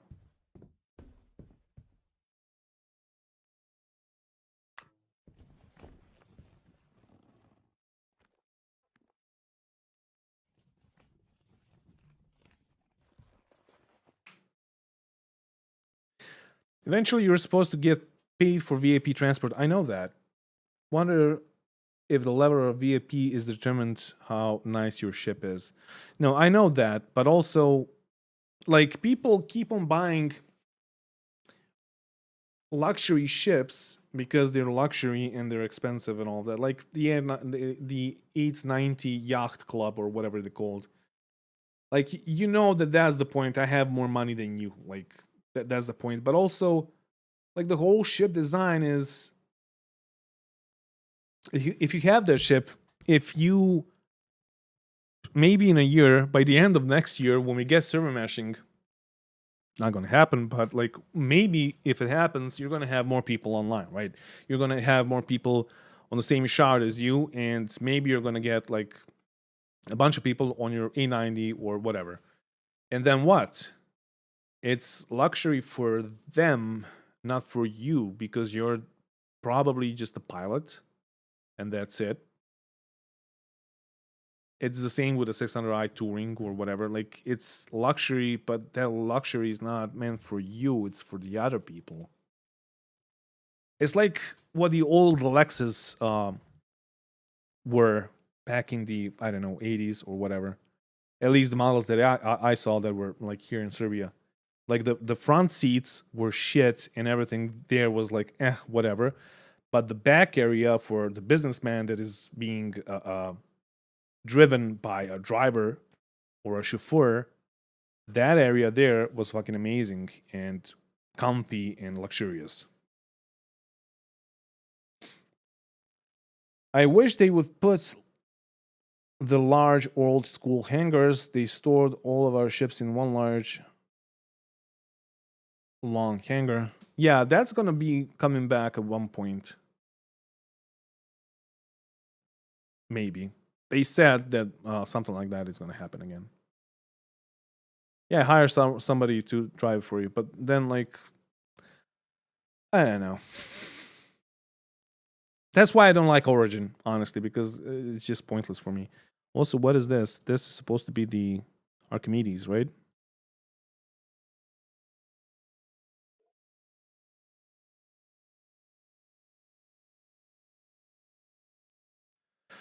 Doesn't have to be used to transport people. Yeah, the A90 Jump was sold as a modular ship that was supposed to be a transport ship, a luxury ship, an explorer, etc. Oh, music, yes. Yeah, I thought that there's gonna be some music here. Oh, you want my something new that I made? I gotta make it first. This is the wrong song. Give me a second. This is like a rap song that I did on in Serbian. Where the fuck is the other one?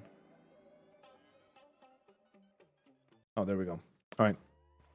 So yeah, this is an interesting blast from the past, honestly.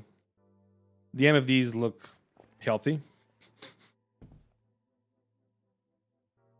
This positioning and the looking the glass is just not right, but sure. You're an Origin fanboy. They're so useless, but it's okay. I mean, I get it. To a degree, they remind me of Star Trek. Mostly the interior. It like reminds me of Star Trek or Orville or stuff like that. But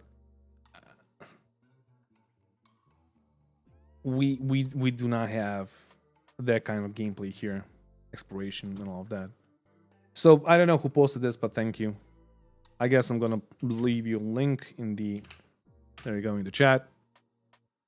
All right, let's watch another one. If you have any other videos then you want me to react to, just hop into my community discords and we can do that. We are basically waiting for the IC because I want to do a live reaction with you guys. So if you see them posting the new ISC, that would be amazing. If you want to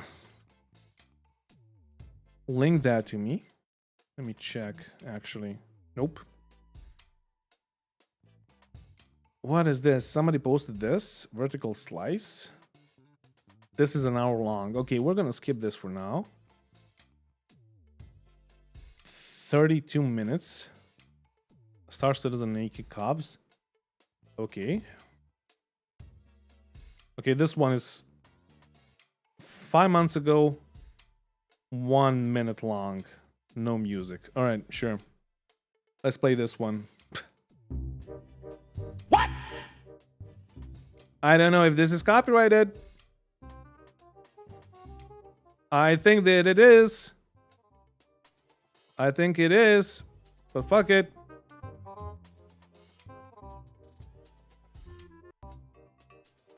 Yeah, we had shit like that, honestly. We still have stuff like that, especially if you have a guy that's invisible. It's just amazing. I mean, honestly, if this is happening to you, even I can tell you it's an alpha, bro. But if you spend like 30 minutes setting up to do something and then you die to nothing, to like stepping on a planet, then it's not just an alpha.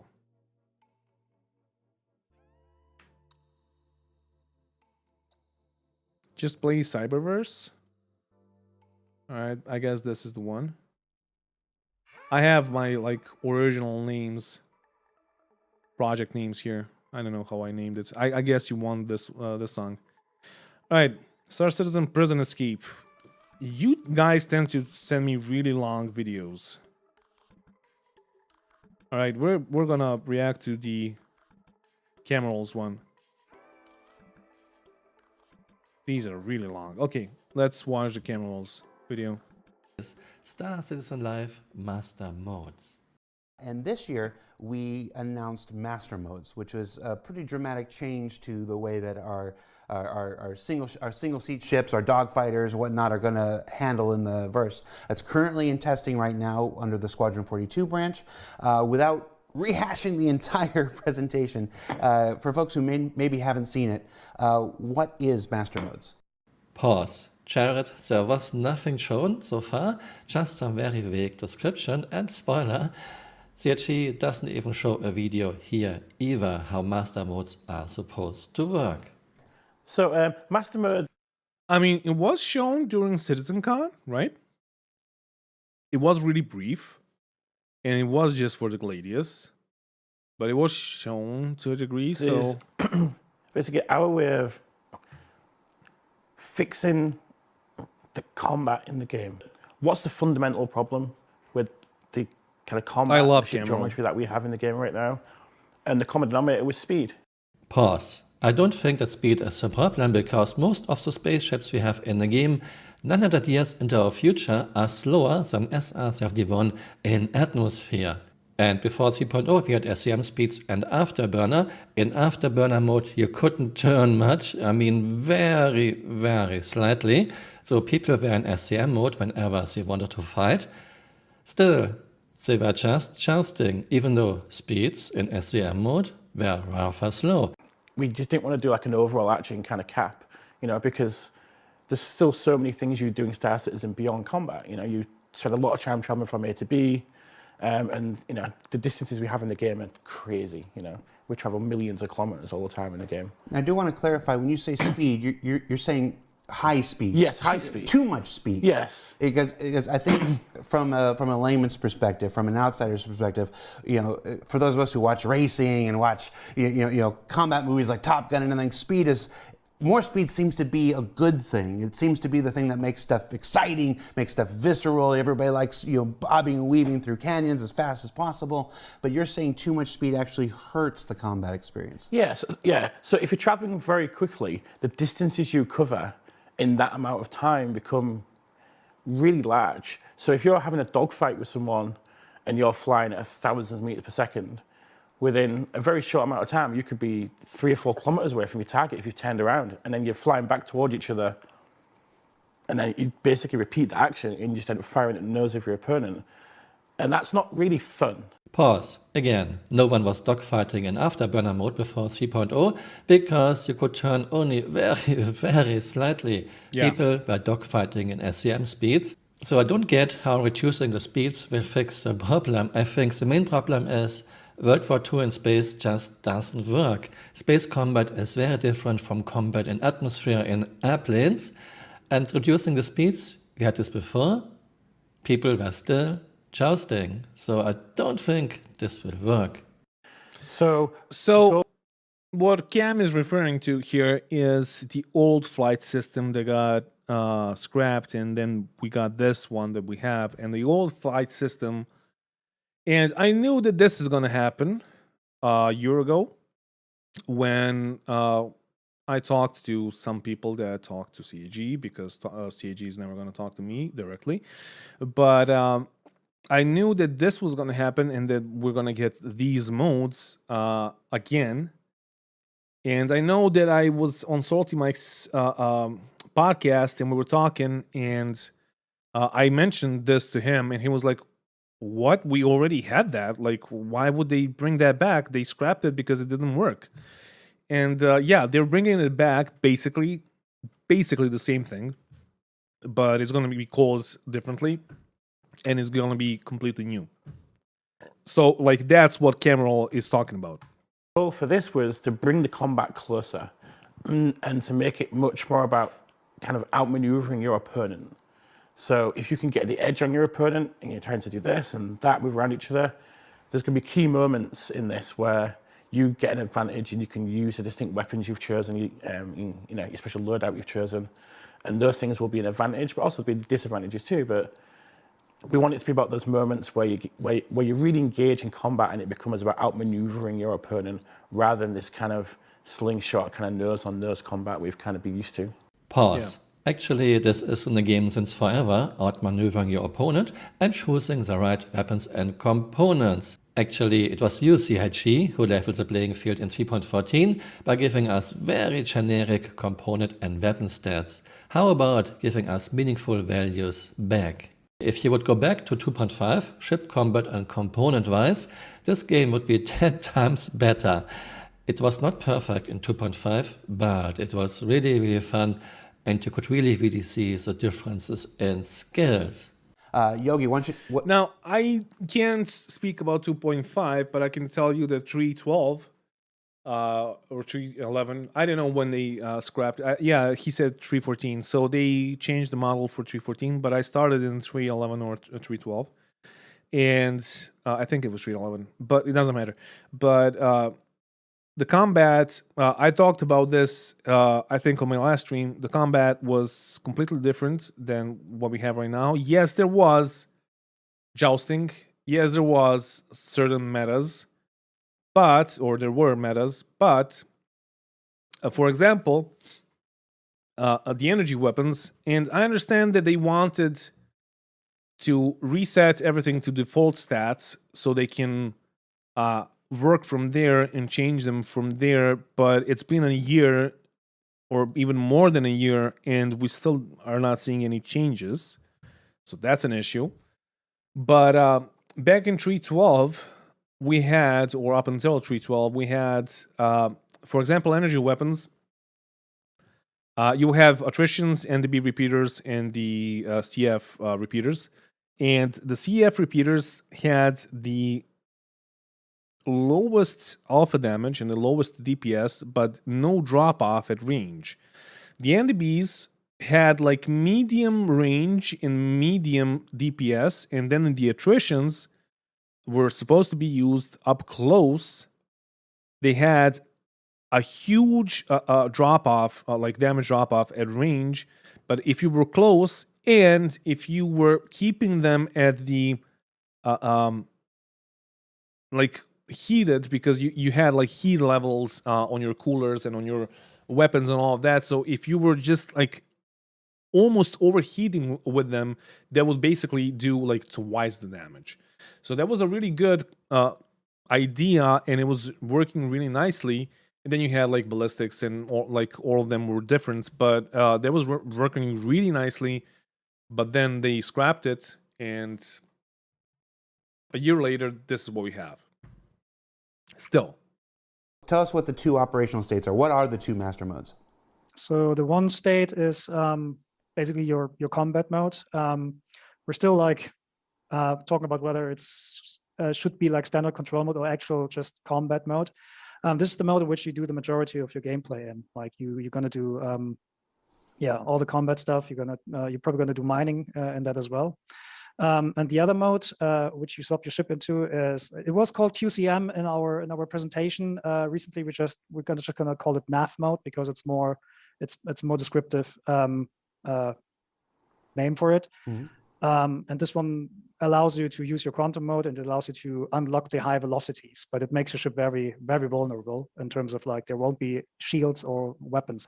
I'm not going to say it solved everything, but it solved the majority of the issues without really causing another problem, which was the kind of loop we got into before with changing the way the shields work and the weapons and stuff. We just, we were always creating another problem with what we were trying to solve, and that's something we really, we definitely think we've avoided with, the master modes.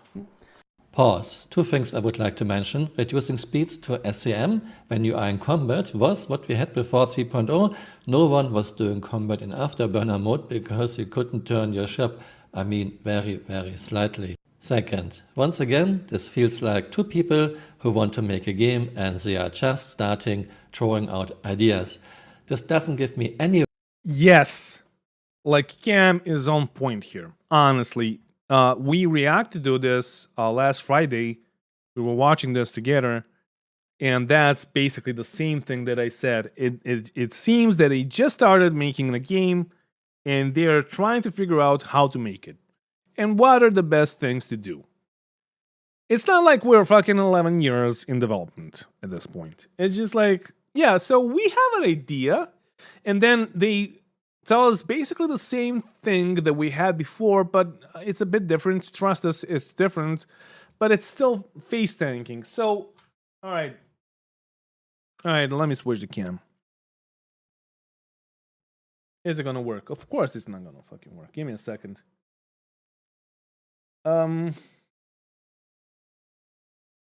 Yeah, activate. There we go, it's working now. Yay. Where's the chat? There's the chat. So, currently, in Star Citizen, we have this. Pew, pew, pew, pew, pew, pew, pew, pew, pew. You look at this guy, he looks at you, and you shoot each other, and you, like, circle each other. You try, there's a lot of... What the fuck was this? I should have probably cleaned these a couple of days ago, but fuck it. So, you have that, and that's the only gameplay that you have. So that's basically you just using your own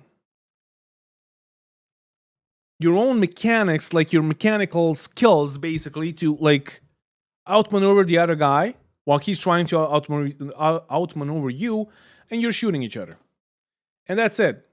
And that's like that gets stale really fast because it's always the same thing. And the other guy is going to be better than you, or the other guy is going to be worse than you. And that's how it works. But if you play these, like if you ever played DCS or any games like that, where there are some actual maneuvers, and I know that it's really hard to do that in a space game. Like you have a ship, or a ship, you have a plane, you're on his tail, and you're trying to kill him. And then he can do certain maneuvers to try to get you off his tail or to try to get behind you. First thing that like comes to mind is the Cobra maneuver.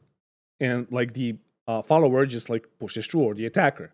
And then you're on his tail. But then you have an issue because you're slower than him. You have less energy than him stored in your plane. And if you do not know energy fighting with like World War II, that was like a thing that I'm always going to talk about, because this is like that's really important. Energy fighting and conserving energy and all of that, that's really important for like strategic purposes and tactical purposes during a fight with planes, with actual planes. But we don't have that. We have spaceships. Okay, but there is a way to fix that. There is a way to make it like that, and not just make it like a arcadey face tanking stuff. And then you showcase a video. Let me show you this. This is the wrong thing, right? Crusader.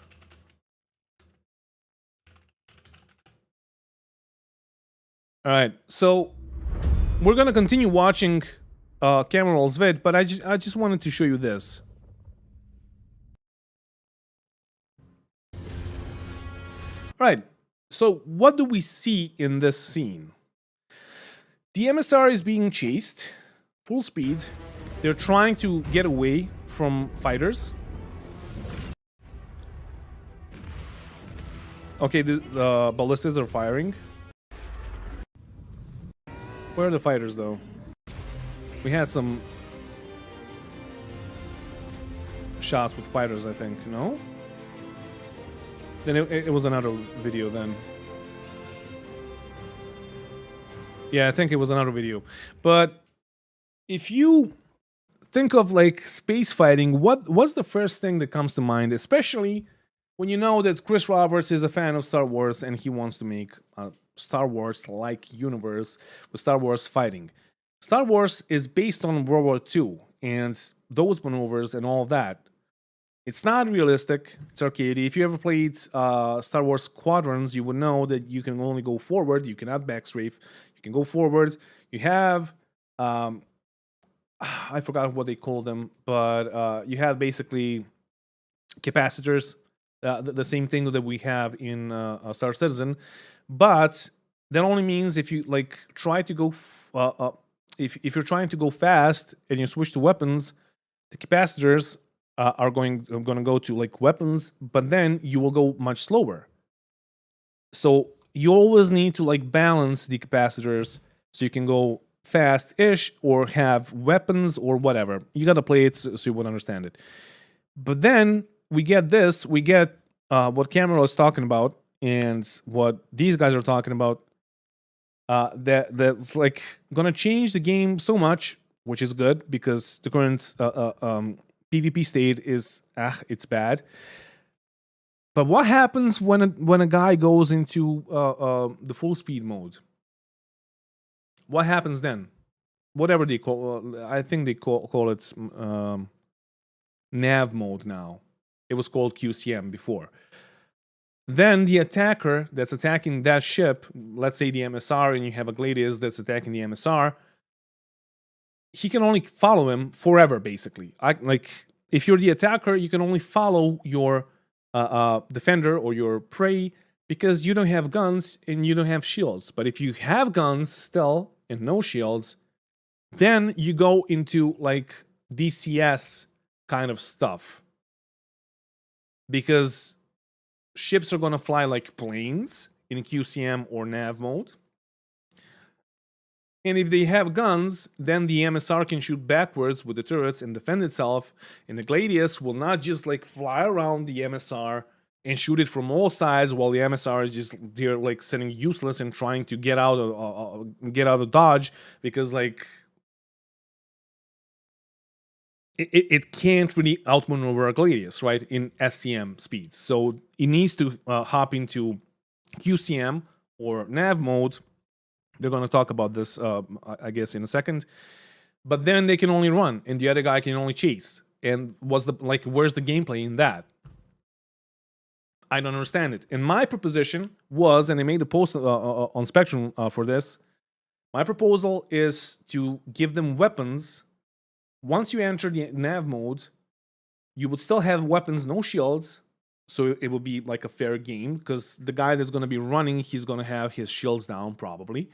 But then you make it a fair game by having no shields and having weapons. And the attacker is going to be behind the defender. And then you have certain maneuvers or go into like a raid fight. If you have better rates in nav mode, then you try to outrate the Gladius that's behind you. Let's say you're the defender. Or you can do a Cobra maneuver. Or you can just run, or you can have turrets that are gonna face backwards and like have a shot on the Gladius, so the Gladius cannot shoot you constantly in the back, but it would need to like jank around and all that.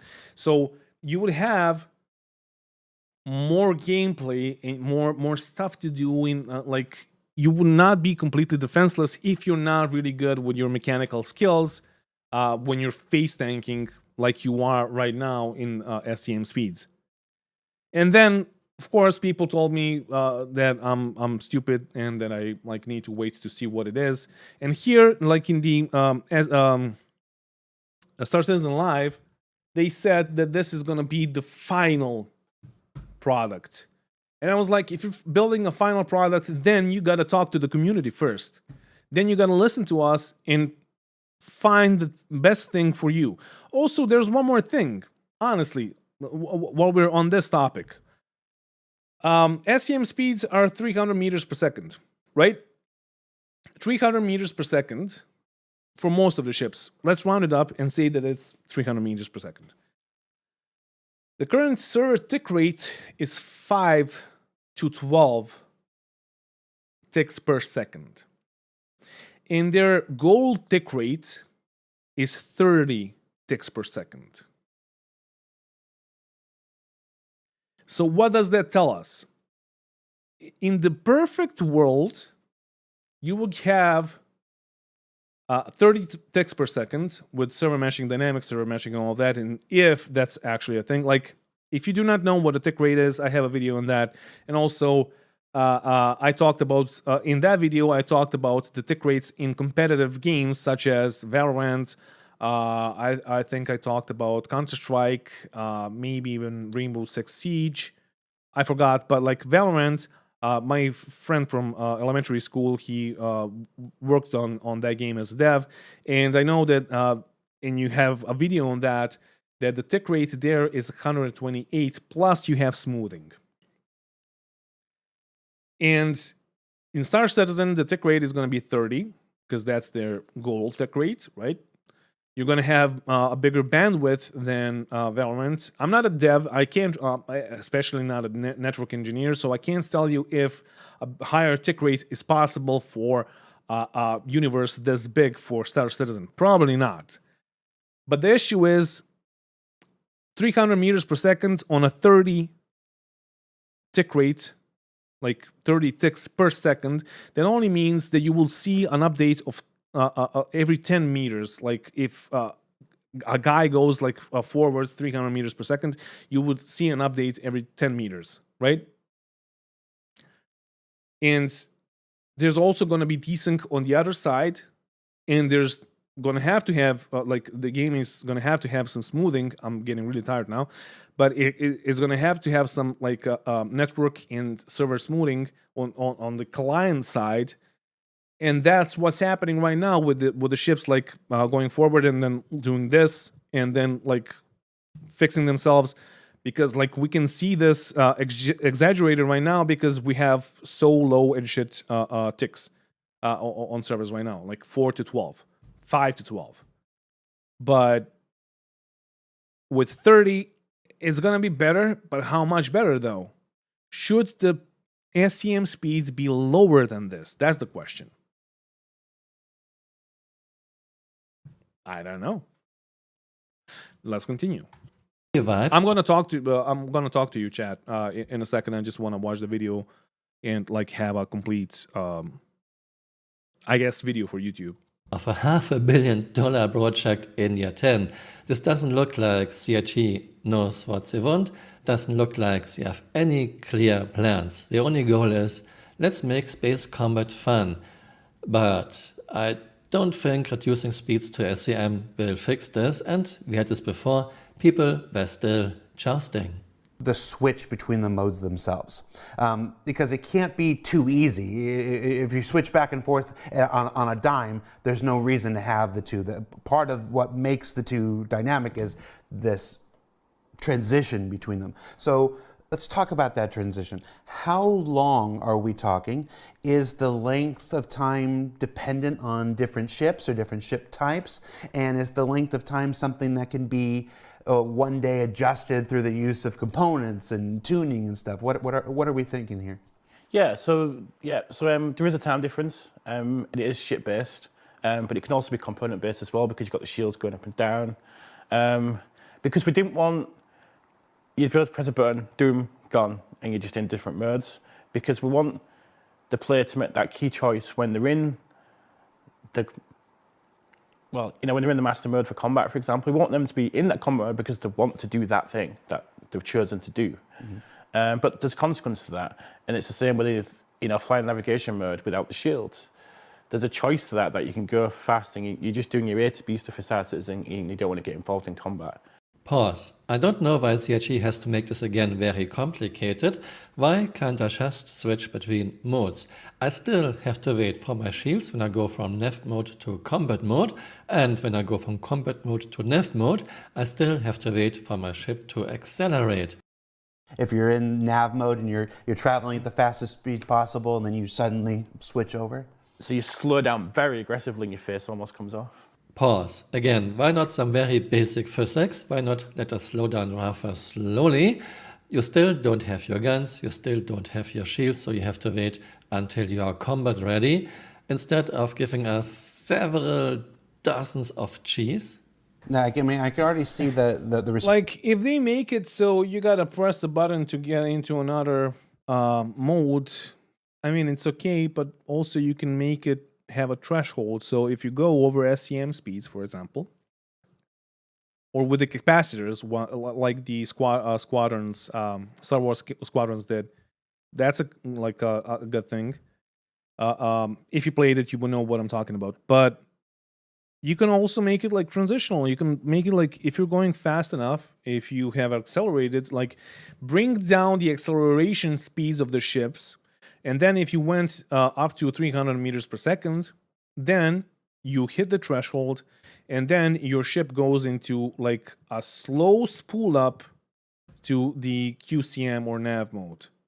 And then your, not afterburners, but your thrusters starts pumping on more thrust, and you go faster. And you go in a straight line more than like. And I see that you guys are talking about decoupled. Like, I hope that decoupled is going to get fixed, and that's not going to be a thing, because like decoupled, not a. Okay, so I like decoupled. I fly like that. I fight like that, like in decoupled. But also that gives me a huge advantage, because you get at least 50% more G's than the other guy. So it basically unlocks your ship. So honestly, I don't know. I don't want to get rid of it. But backstrafing in decoupled, that's like straight up bullshit. And it should not be in the game. Anyway. Response to what you just said is, well, then put it into the PU and let us see it, and let us experiment. But it's going to stay in Squadron 42 for a while, just so it can do all the internal testing, so that it can be very focused. We talked about it in the DCC thing, so you can focus on these specific ships and get these done. All right, I'm gonna respond to this. PvP is the best thing Star Citizen has going at the moment. Makes sense for them to try to nail ship-to-ship combat. Don't think this is the way to go, though. Okay, so we share an opinion on that. But also, 2 years ago, or maybe even 3 years ago now, they said that they're going to do this. And they're still saying that they're going to do this, that they are on the brink of solution. And they showed us the solution, and the solution is to bring it back to like 2.5. Okay, but it was not good then. What are you going to do after that? No, this is the final solution. Sure. But you said the PvP is the best thing Star Citizen has going in the moment. I was a PvPer. Not a great one, but I enjoyed it. It was fun for me. But then it got stale and boring, because I would either decimate the guy or I would get decimated. Because there were no tactics to it. It's just like your mechanical skills.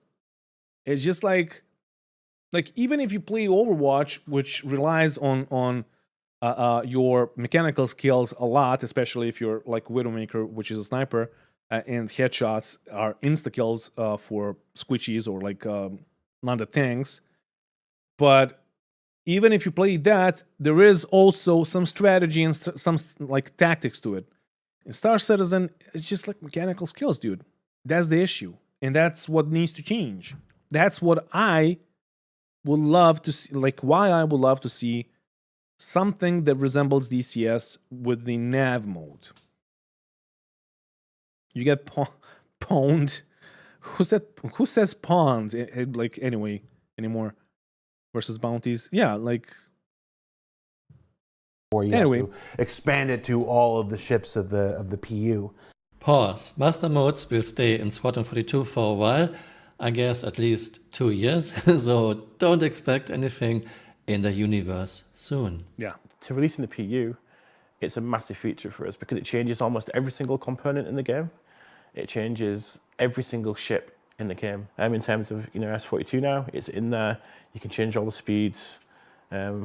But that's on a very limited amount of ships and on a very limited amount of components right now. Pause. Usual reminder, Squadron 42 was supposed to get released 2014, then CIG changed it to 2015, Yeah. and in 2016 they made this video, and now it's at least 2 years away, and I don't think we'll see it in 2 years. How is this possible? This was Master Mode, 30 minutes, without giving any specifics, without showing us even a short video, and without answering many questions. Yeah. And once again, this feels like two people who want to make a game and are just starting, and not like a big company in year 10 that has clear goals, clear ideas, and know what they are doing. Exactly. Let me know what you think in the comments below and see you next time. Bye. Auf Wiedersehen. Auf Wiedersehen. So, okay, he has a funny clip every time. Let's watch it.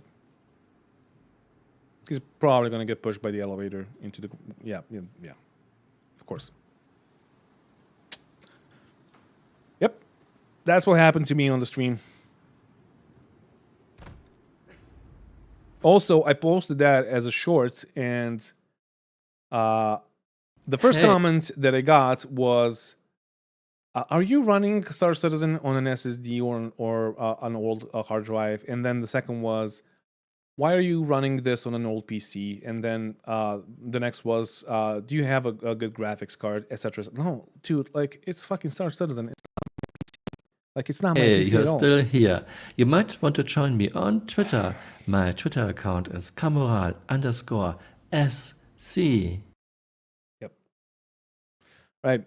Thank you, Cam, for the video. I'm gonna share it to you. It's a really good video, but TM means trademark, Adele, and we do not know when 318 is gonna come. It was supposed to come this week.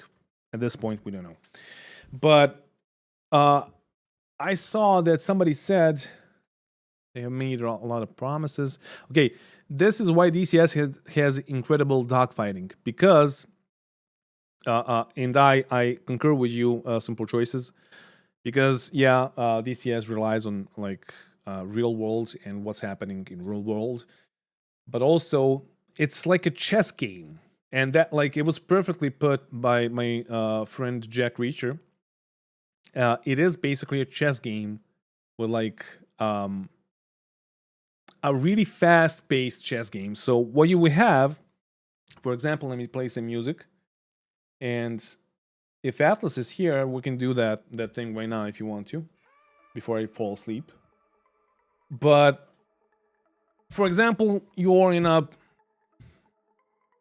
Let's not talk in terms of like Gen 4 and Gen 5 fighters. Let's talk in terms of like World War II fighters. So you are in a Spitfire, which you know, because you're flying your Spitfire, you know that it has a really good turn rate. And then the other guy, the attacker, is in a Focke-Wulf, which is a German plane. If you do not know, it doesn't have the best turn rate, but it has more speed.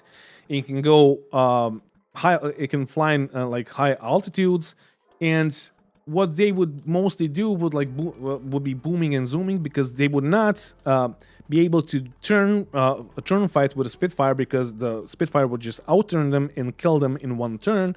So therefore, the only tactics that they had was like be higher than them, drop down, try to shoot them, and go back up, and like try to regain your energy by going back up, so you can store it again, so you can speed up again. And like the energy, when I'm talking about the energy will be your speed, your velocity, plus the height that you're at, because that's the main point in dogfighting in fighters right now, jet fighters. So that's why it's like a game of chess, because you in a Spitfire, you would see the Focke-Wulf coming down on you. He will get close, you would like bank, I don't know, to the right, or pull up or pull into him. Then he would miss you, and then you will try to like catch him back when he is going up and shoot him and shoot his tail off or his wings off.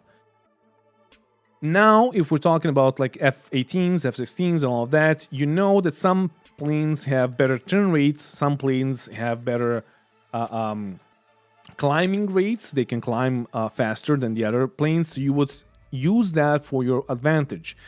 You can't really have that in a space game, but you can have some other things that I guess the developers probably know of that can be something like that. Like they can resemble that and give you the same experience, or like a similar experience that you would like.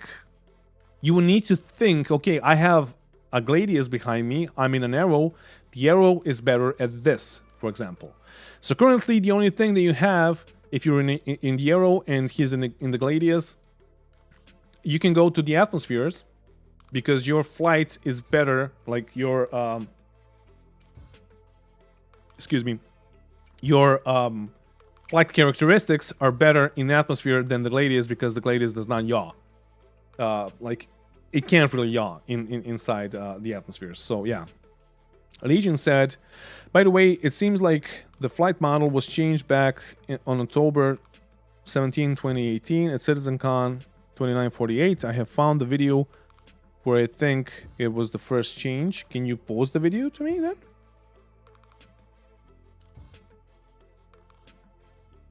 Legion, could you send me the video? Because like the old version of, or the old flight model was basically the same as like what they're proposing right now.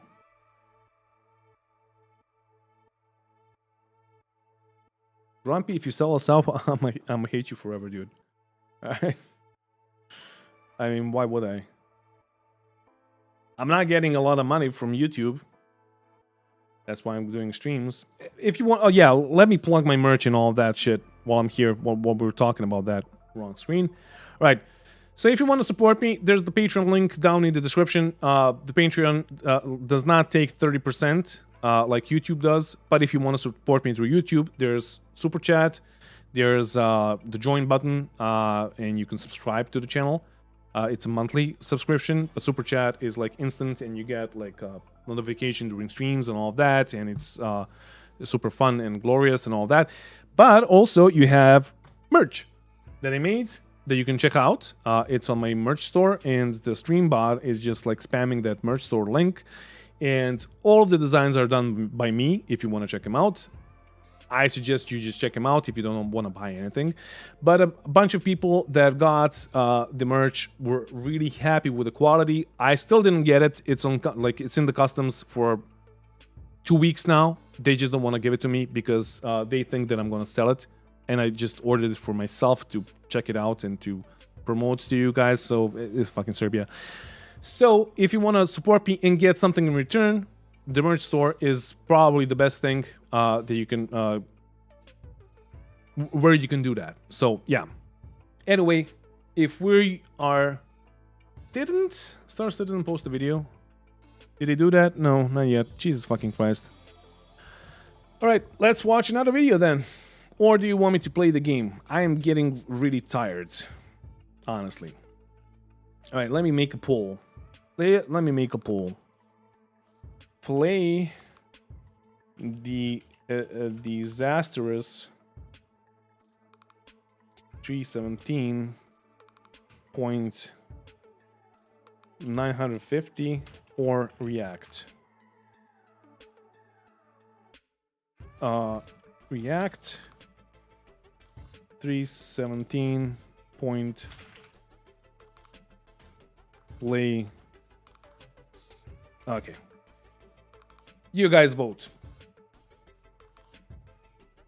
Legion, you gotta post that. You gotta post the link in the Discord channel, in the video react request channel, because YouTube is blocking the links. Don't make me play 317.1 whatever. Make a hoodie with one of those Grumpy Eye figures on it. I don't know how that works, like the copyright with like AI things. I really don't know. I would love to, but like most of the all of the merch that I made is like made by me and my own right hand. We have a few more videos here to react to, but also, oh yeah, okay, this one is interesting. I wanted to watch it last time, but we just didn't have enough time. Okay, let's check this one out first, and then we're gonna see what you guys want me to react to. Hey man, I want you to build me a car. So this one is called "Why Ships Take So Long." Odd Job Entertainment. I don't know if we watched this. I know that we wanted to, but I do not know if we watched this. Hey man, I want you to build me a car. Okay, here's a car. But I actually need a car that I can take camping. Okay, here's a different car. And I need to be able to carry 6 people. Oh, okay, here's the car. This analogy should have some familiar feeling to any player of Star Citizen. It is, in effect, the process by which many of the ships in Star Citizen have been made. My first ship, the Avenger Titan, is a great example. When I first started playing Star Citizen, the Avenger Titan was significantly smaller than its current size in the verse. It was so small, in fact, that it was a constant struggle to even get to the cockpit. But the game had changed a lot by the time the rework came to fruition. This evolution necessitated 4K, a by the rework way. of the Titan I don't to know give why it the feature quality is parity shit. with other similarly sized ships. This rework process would happen across the board for many of the ships that existed in the game at the time. The 300i would change a lot. The whole Mustang series would change and get added features. Now, while the reworked models are excellent and far and away huge improvements over their previous iterations, it does represent an inefficiency to the ship pipeline at the time. With the analogy that I presented at the outset, it's frustrating to design a car when you don't know what the criteria is. At the beginning of a game's development, this lack of information is a lot harder to avoid when so many things are still up in the air, as was certainly the case with the Aegis Reclaimer. This ship has been flyable for years now, with only a fraction of its functionality as it has waited for salvage to come online. We are now finally getting the first iteration of salvage, but it is likely to change and evolve much the same way as mining has done and continues to do. With all this in mind, it starts to make sense why so many ships are still stuck in the backlog. Oof. I know that statement is probably triggering to some degree, and at the very least frustrating for the army of Banu merchantman owners out there, still waiting for their ship to see the light of day. The frustration, I believe, is well deserved. I don't fault these people in the slightest. You were sold the dream of sailing the stars in your massive ship, and it has yet to be realized. I do hope to present some information that can curb the frustration to some degree. First off, let's talk about design language. This term has become part of the vernacular of every Star Citizen thanks to the great architectural reviews of the likes of morphologists.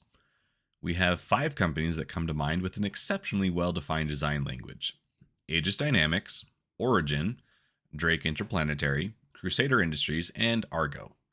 Now, there are a couple more that we could throw in, but focusing on these 5 is sufficient to drive home the point that I want to make. Drake has a reputation of smashing stuff together in a way that puts more guns on it than you would expect, large engines, and OSHA violations galore. This is reflected in the designs of their ships and is what makes them so endearing to the many Drake pilots in the verse. On the opposite end of the spectrum, Origin has defined itself by its sleek luxury and refinement. Aegis is classic military design with sleek curves, muted colors, and jet fighter silhouettes. Argo is what you get if Caterpillar Industrial Equipment was orange and in space. And Crusader Industries gives us an assortment of refined industrial ships. All of these 5 brands have a pretty wide assortment of ships in verse, and they are instantly recognizable by their brand. Going back to our car analogy, this is one way that knowing the criteria accelerates development. With the design language being so well defined in each of these, it serves as a guide in establishing the materials, elements, and style of any ship that gets developed. From this perspective, it's This dude easy is to streaming see from how a the ship could furnace move through closet. the pipeline much faster if it came from any of the. I mean, I'm streaming basically from my kitchen. This is the upstairs area to the bedroom, and this is the living room. Therefore, when my girlfriend is around, she can only be in the bedroom and not move because I'm streaming. She's not currently home. She's going to be home in like 40 minutes.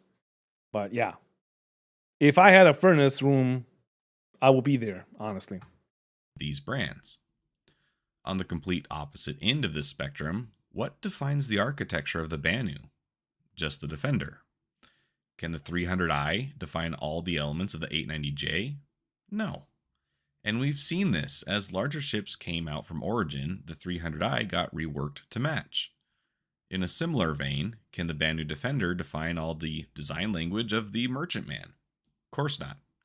We've seen some concept art of what they're considering for a design language, but a ship as large as the Merchantman is going to require a significant amount of work to get that design to the same level as some of these other brands. We can see this Okay. evolution progressing with RSI as they transition to more of an Angry Dorito design language. If you've watched my videos in the past, you know that I own an RSI Scorpius. In one of my recent streams, I announced that I ordered an RSI Galaxy. The Galaxy is still a long way off, so I know I just hopped into the line with all the Merchantman owners. But I do think the Galaxy I'm trying to understand what his point is. has the honestly. advantage in the sense that RSI already has some ships out that assist in defining that design language. We are together The in Connie this. series of ships will probably get a rework at some point, but it won't necessarily be very extensive. Much of the design language has been established, and so any rework will be in the way of optimization more so than writing the dictionary. So art is one criteria that has to be fulfilled for ship development.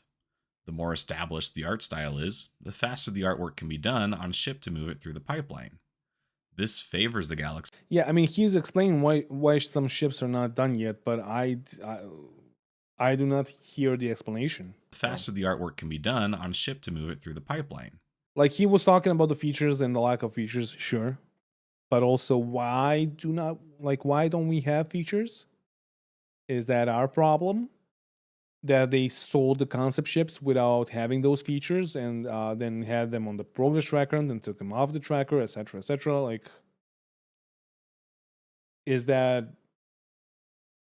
was that cold? Like, I will call that mismanagement. The more established the art style is, the faster the artwork can be done on ship to move it through the pipeline. This favors the Galaxy and hurts the Merchantman by the same degree. Another criterion in making cars is knowing how it works or what it's supposed to do. Our analog in-game would have to be the game mechanics. Mining, for instance, is pretty well defined. We know how it works and what the equipment looks like. We know more or less how the interplay with scanning should work and how the consumer end refining process works. It's feasible then that if CIG were to announce another mining ship, we're going to ignore the Orion for a bit, like maybe a Drake mining ship to compete with the Prospector, with the art style of Drake already designed and the mechanics likewise being well defined, a Drake mining ship could progress pretty quickly through the pipeline. We know it would have to have saddlebags, a mining laser, module slots, etc. Put that in a Drake skin and you've got a ship. Do you know when the Corsair was when the concept for the Corsair was sold first? I think it was like 2019 that it was announced. The Vulture, I know for a fact. Wait. No, actually, we're here. Let me show you when the Vulture was there. 4 years ago. The Corsair.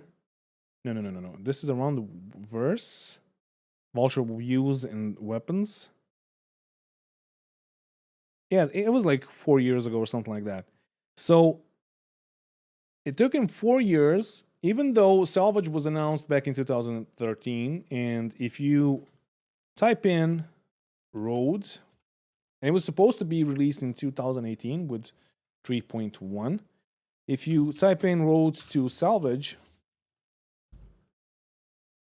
2 years ago they were making a podcast talking about the road to salvage. And now we have salvage, now we're going to get the vulture. But the Corsair, on the other hand, if somebody has a link, drop it in my general chat in the Discord channel, please, for the Corsair and when it was announced. I can do that when we continue watching the video. I can search for it.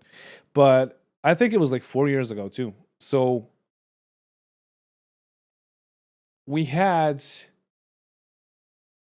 guns, we had cargo bays, we had chairs, and we had beds, but it's either 3 or 4 years ago that they announced it. So what? Anyway, let me just try to search for it on the When we look at some of the mechanics that have yet to be implemented, we've got salvage, which is just now receiving a first pass, refining, building, repair, player commerce. On the salvage front, you get a ship like the Vulture out, have players use it, get feedback on the gameplay and how it affects the economy. That then informs the implementation for the larger salvage ships. Then, when salvage gets its next pass, it's in a more refined state and ready for the larger ships to do it bigger. Refining is not yet implemented, but it's adjacent to mining. We have terminals already that magically do the refining for us. The argument could be made that it should be an easier mechanic to implement. I certainly hope so, since I've just put money down on that bet. But until we actually see it, we don't know how long that will take. Base building is totally... Can somebody tell me how can I see when the Drake Corsair was announced? Because if you go to wiki, starcitizen.tools/Corsair, you're going to see that it's flight ready since Alpha 317.4. But let me see. It doesn't really tell you when it got announced. So I might have a solution for that. And we don't have any kind of small scale version in game. It also depends on many other interconnected systems to make any base building meaningful through persistence. Another hit against the Merchantman comes here as well, because it's more than just a cargo ship. If it were released in an unfinished state today, assuming all the art is done and they just focus on the mechanics that are in place at the moment, it would be relegated to be just another cargo ship with alien aesthetics. But it's supposed to be more like a moving shopping center or a Walmart. A cargo ship doesn't add much to the game at this point, but a mobile trade port does, with the caveat that it works well. For that to happen, those mechanics need to be there first. I don't think this point is all doom and gloom. We do have some level of player-to-player trade implemented, just not at the scale required by the Merchantman. But knowing how much of an improvement the Titan rework was for me, I do maintain that it would be best to get the full version instead of a half-baked attempt, and that can... I don't know when the Corsair was announced. I was trying to find it, but I can't find it. I know that Atlas has that in his documents, but he's not online still, so I don't know. But I know that I bought it more than a year ago, and I think the Corsair got announced like way before that, so I don't know. Only my dog is having a bad dream. Happen after some other groundwork is finished. A lot of that groundwork, however, is done. We just don't have access to it. There is some untold amount of resources that have been poured into Squadron 42 for years now. The glimpses we have...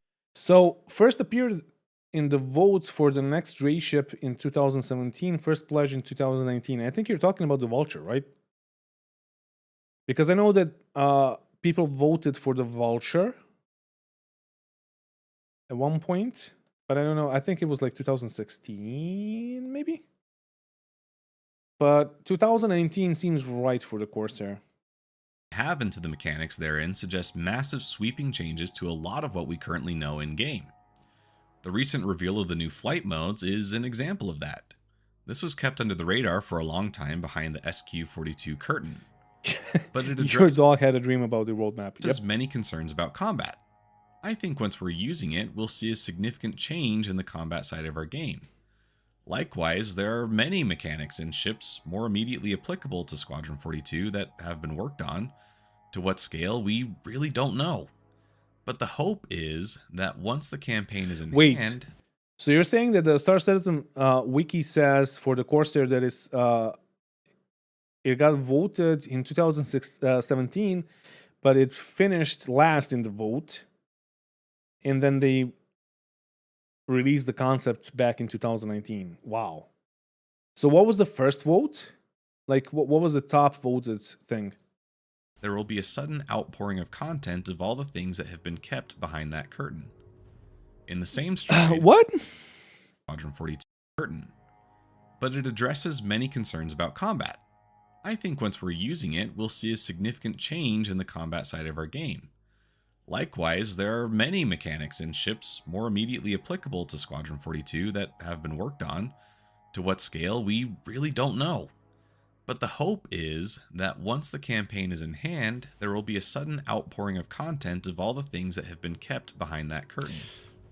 Not gonna happen. I like he said the hope for was, so I'm gonna cut him some slack.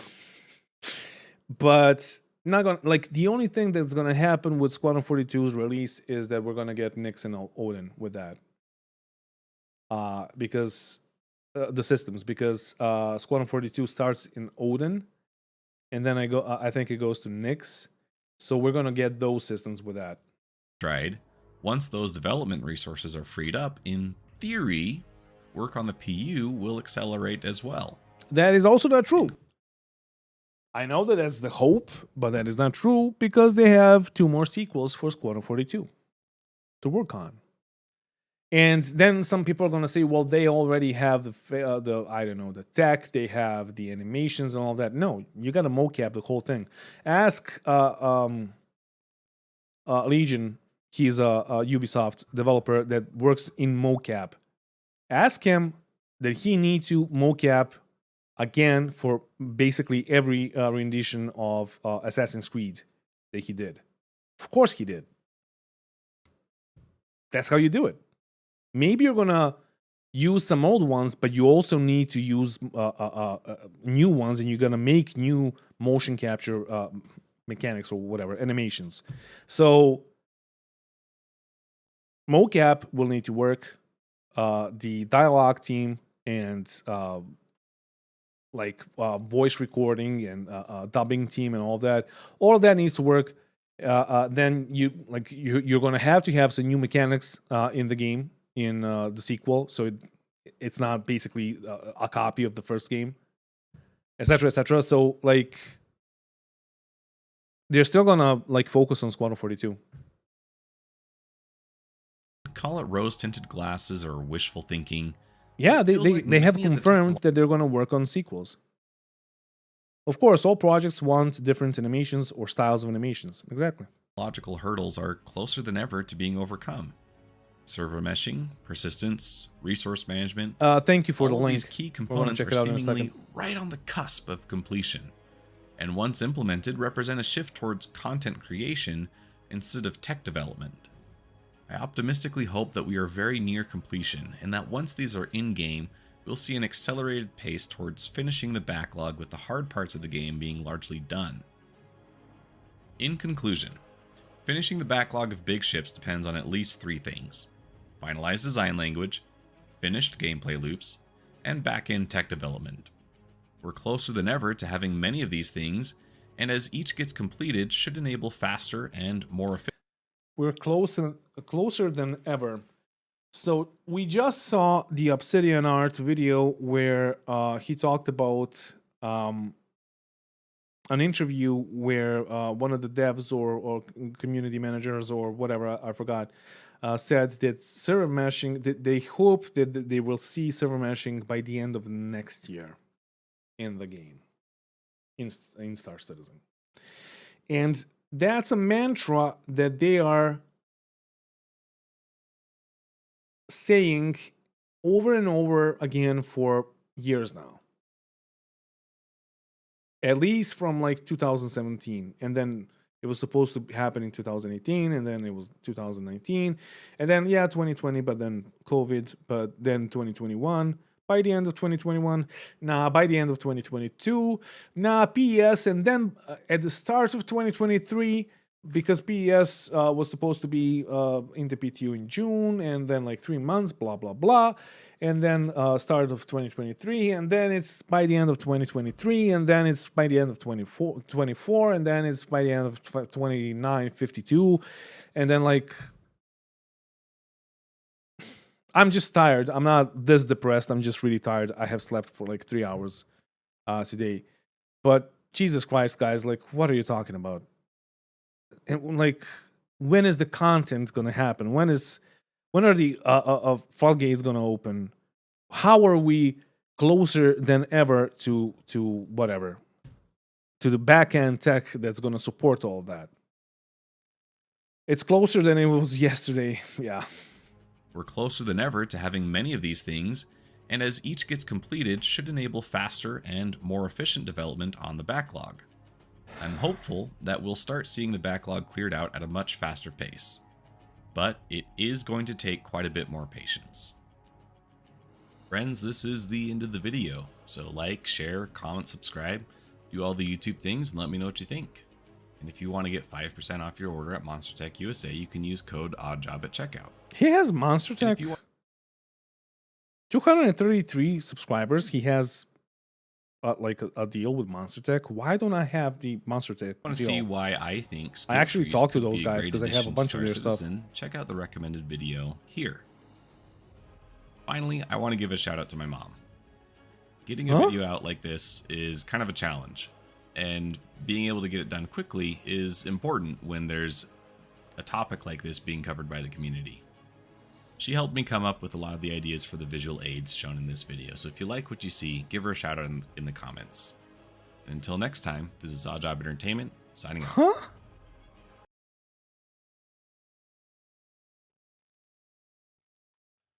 Shout out to the mom.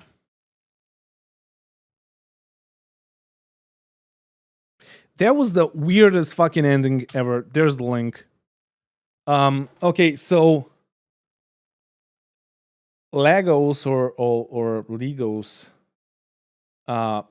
dropped me a link for the Drake ship. Oh yeah. I watched this one. I thought this one was for the Vulture actually. So 3 choices: entry level Drake salvage ship, codename Vulture, Corsair, and Scout Carrier Kraken. And they gave us all of them. But the question was like, which one you want to have the first, I guess. And then I guess we got the Kraken first, like the concept, and then the Vulture, and then the Corsair. But the Corsair got released first, and then we're gonna get Vulture. Vulture and Corsair are basically, we can count them as being released in the same patch because they were supposed to be released in 3.18, but 3.18 was just delayed that much. But yeah, I asked you for a link on like when was it announced? Like when was the first sale? But yeah, I remember this. I thought it was just like about the Vulture, but yeah. See, like he said, 2019 was the first concept sale.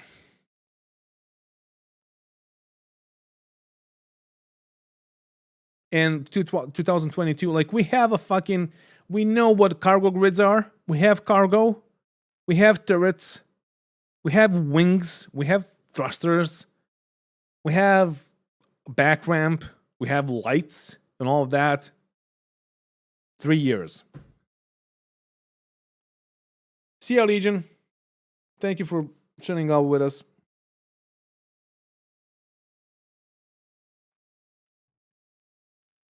So yeah, okay, we have Atlas in our Atlas Gaming in my podcast channel. So we're gonna talk to him for a second here.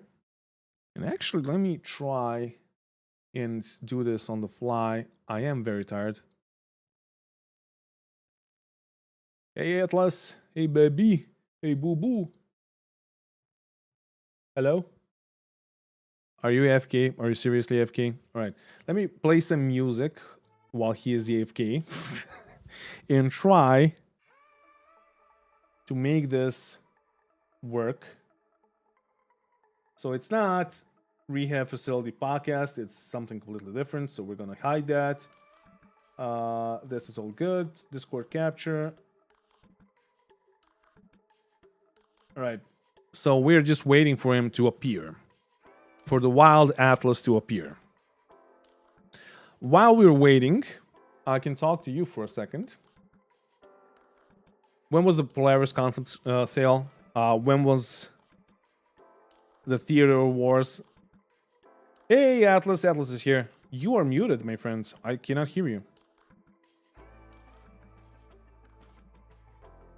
Atlas?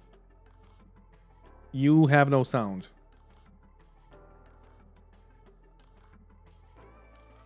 Okay, how about now? Hey, we can hear each other. Nice. Okay, good. What's up? I had to redo my audio setup yesterday. Something got hosed up with my USB cable. Mm. All right. So, what I wanted to chat about, just for clarity's sake, is send you. God, my lights are way too bright here. Is send you the. There we go. Link to the spreadsheet that I've been working on. Which have you had a chance to look at it at all, or Which not? one? Well, okay, you're right. I sent you two. The ships sold and delivered. You did not sell me that. Send me that one. To my email. Sure I did. No, I only have the atmospheric light speed. Oh, really? Okay, here, Yeah. I'll just copy it right now. I've Can got it I? up here. Yeah, I can. All right, so share. Where on copy. email or? No, in Discord. All right, I gotta switch to another scene then because Okay. Yep. the chat is not gonna hear you for a second. Where did you share it? Oh, direct to Discord. Okay, nice.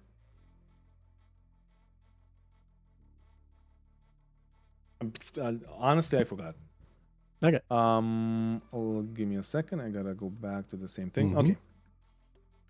I think the stream should be able to see you now, and now I need to. I guess I need to ask the stream if they want to see the document file, because if you check my stream, it's set up like it was last Yeah, Sunday. I think it's going to make a lot more sense if you're just showing the spreadsheet without us in there. Yeah. Okay. Atlas. There we go. All right, I'm gonna switch to the other screen then, but they're not gonna see you then. But I'm Yeah, gonna that's switch to your cam. I don't one need to be point. seen. All right, all good. How the fuck do you? Is there a okay? Control and plus. I can zoom in. Okay, you wanna walk us through this? What you figured out? Yeah. So let me get it open here as well. Okay.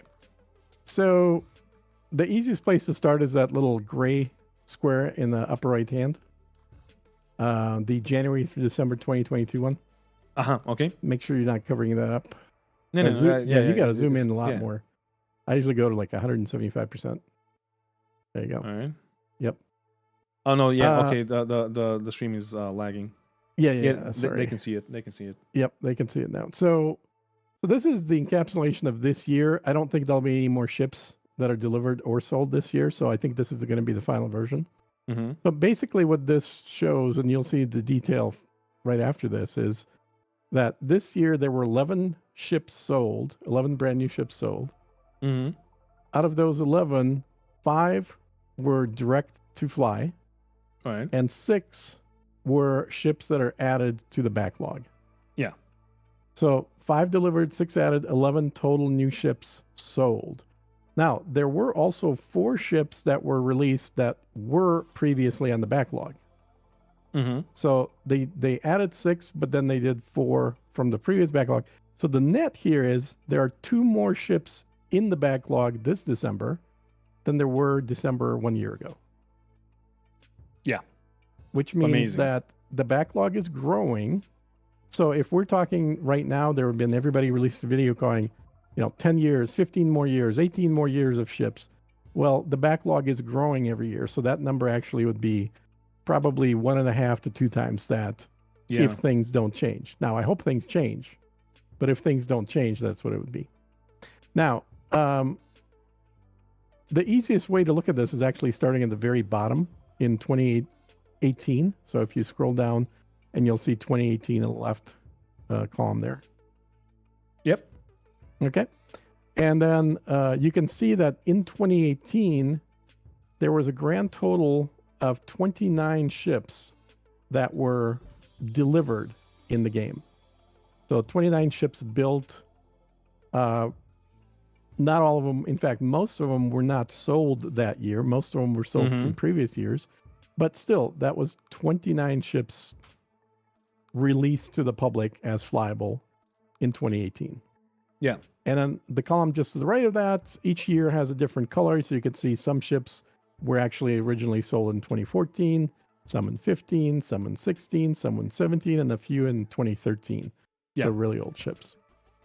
Okay. Now, if you scroll up to the next year. Also, I need to just give you one more thing. So you have the Aegis, Avenger, Titan, and Stalker, and Warlock that were supposed to... They were released in 2018. They were announced in 2013. Yep. But they were supposed to be modular and not variants. Right. So I don't take account of that. I'm counting the ships as I'm just adding to that. But yeah. There's a number of ships that are like that. I think the Freelancers and the Cutlasses were also theoretically modular. Yeah. I know for a fact that Cutlasses were supposed to be. I'm not sure. And about I think the initially it would have been like easier for them to offer them as modular because it's just less SKUs in the game. It's just one ship and then different things that plug into it. But I think technical issues prevented them from doing that. But or anyway, marketing. Technical or marketing. Good point. So that year, 29 ships released. If you scroll up to 2019, that year there were 21 ships released. And you can see a lot more of that 2013. If you scroll down just a little bit, you can see them. A lot more ships that were sold in 2013 got released in 2019. Some, like, to be fair, the 300s were actually released. They got re-released. They got updated. But either way, if we're going to count them as releases, then we're going to have to count them also as having been originally sold in 2013. Yeah. So that was 2019. You could see there's a good split between ships that they're making up for over the previous 5 years before. Then we get to 2020. 2020 only had 10 ships released. And of those 10 ships, 4 of them were direct to sale, direct to fly. So you can look at that in 2 different ways. The good thing is you got 4 ships that you bought that you could fly right away. That's a good thing. Yeah. But that also means that out of those 10, only 6 ships were came from the off backlog. the backlog. Yeah. Exactly. Now we get to 2021. So obviously in 2020, they got hit with COVID. They didn't know what they were doing. 2021, they increased that a little bit. So there were 14 ships released. But this time, out of 14, we had 7 ships that were direct to fly. Yeah, half and half. So half and half. So now, again, this could be seen as a good thing. It's like, well, that's good. I want more of the ships coming in that are going to be direct to fly. So when I spend money, I'm going to be able to actually use the ship. Could be seen as that, but also that means only 7 ships came off the backlog. Yeah. Then we get to 2022. In 2022, there were only 9 ships that were manufactured, that were new ships that are now flyable. So that number went back down. And of those 9 ships, only 4 of those came from the backlog. And the rest were brand new direct to fly. And how many were announced, though? Because in 2022... 11 new ships were announced in 2022. Fucking amazing. So 11 ships sold. Of the sold ships, 5 of them were actually delivered. Yeah. Yep. So what we're getting to is a trend where each year there's fewer ships total that come out, and a bigger percentage of those ships are direct to fly. Yeah. Which is not that bad, but also For new players, I'll put it this way: if you're a brand new player, this is a great thing, because it means that when you see a brand new ship being talked about, you could buy it, you could take it out and fly it the next day. Yeah. For people that bought ships 6, 7, 8, even 2 years ago, your wait is probably going to keep growing longer and longer, because the trend here is in only one direction. And I'm sure the White Knights would be saying, yes, but Squadron 42, as soon as that's done, then that gigantic workforce will start working on these ships. Yeah, when Squadron 42, 43, and 44 are finished.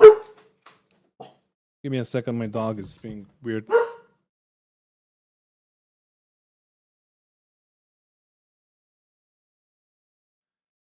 All right, continue. So the last section, which is the biggest section in this spreadsheet, which is between row 3 and 46, these are all the ships that are currently in the backlog, along with the first date they were sold, and of course no release date, because none of them have been released. Yeah. And then we have like the Endeavors and the Hulls and all of that. Yeah, all that stuff's on there. So if you scroll through the list, and the link to this I've put into the Discord for people as well, if you want to just look at the spreadsheet directly in a monitor that isn't 20 feet wide and 1 foot tall. There we go. I'm making fun of your screen. Yeah, I know. Well, I can tell you a good thing about all of this. Give me a second. There's one ship that's gonna be released soon-ish, maybe, probably, maybe not. The AOPA? No. Which one are you thinking of? The Hull C. I don't think it'll be released until probably third quarter of next year. Well, if you check the progress tracker. Progress tracker just talks about work being done. It doesn't talk about marketing, who makes the final decision. I know. Yep. But Hull C is supposed to be finished today. Mm-hmm. Basically. Mm-hmm. So I've got one. See. If it is, I'd love it. I get to fly it then. Yeah. I don't think it will be. That's why I waited for the ISC today, so I can react to it, so I can see if maybe they announced the Hull C, because like if you check the progress tracker, it's right there. It should be released now-ish, but no. I think all those things end in the middle of December is because that's when they go on vacation. Yeah. No? No. No, it would extend up to June, because they have everything is like 6 months forward. So everything basically ends in June. Everything that does end in December should end right now. Yeah. That's all I'm saying. Obviously, there are things that'll go past December, but anything that was slated as December, they're not going to show December 25th. Yeah. Yeah. But I think that just... first of all, I don't know how accurate it is. Secondly, even let's say it's accurate, I just don't know that the actual release dates have anything to do with the work being done. They could have finished the cutter. They could have finished that 4 months ago, for all we know. Yeah. Nothing says they let have me to keep let me working switch on it to right your up until face sale. now. It is not working. Why is it not working now? What the fuck? Where's my Discord? Okay, it's working now. Hello. I'm way too bright here. I don't know. I got to figure out something's it's screwed up with my white balance.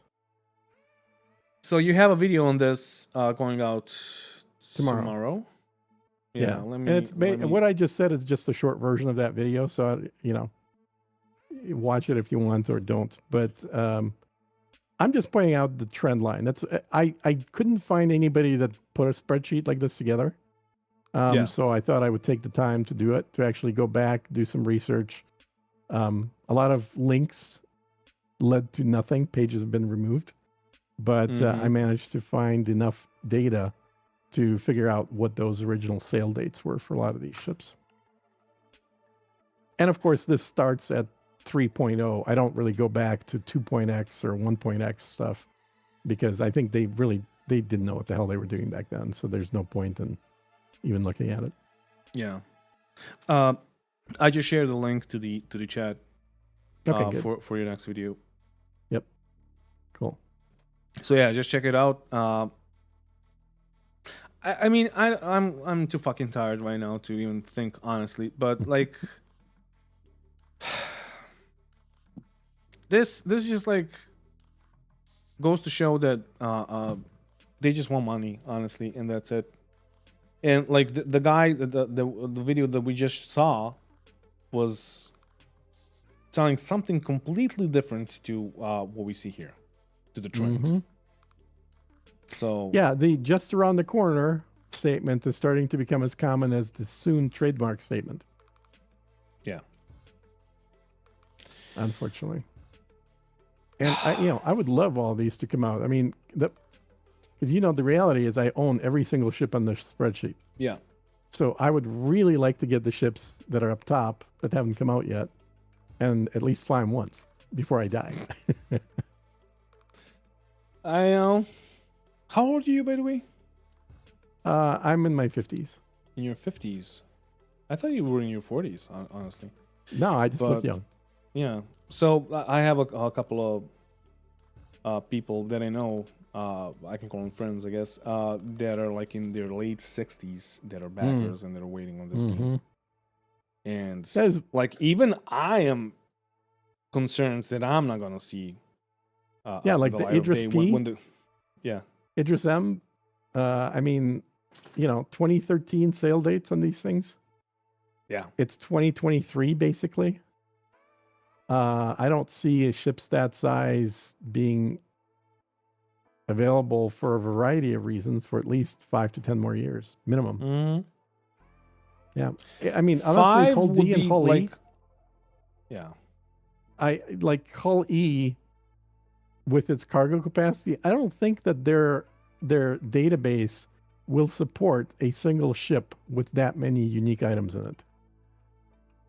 And if they want to do a cargo refactor, because when your cargo is physicalized, you know what that means. You're not just tracking a number of the carton and the ship name.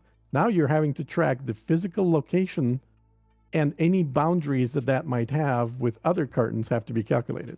Yep. I mean, it is a huge pain in the ass to have physicalized cargo.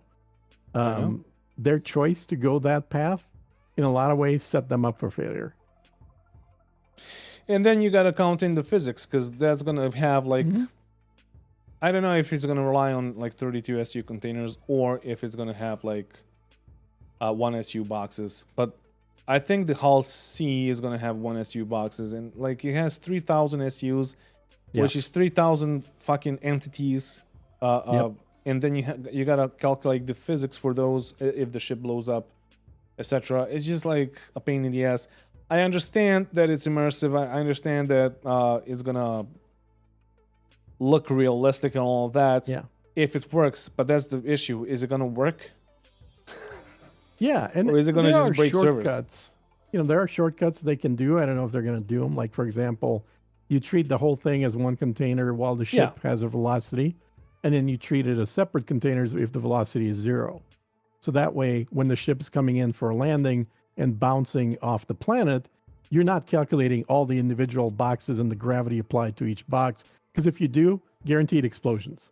Yeah. You know how ships land. I mean, it's going to be like, it's probably just going to be, we saw the cargo refactor leaks, and we saw that once you get close to the grid with a cargo box, it just snaps onto the grid.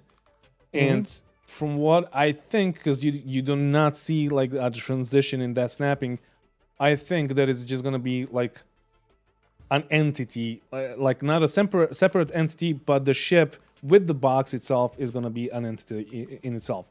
But what happens when it blows up? That's the issue. That's the question. Right. Thank you for this. I gotta end the stream. I'm really tired, and my girlfriend is coming home. So sure.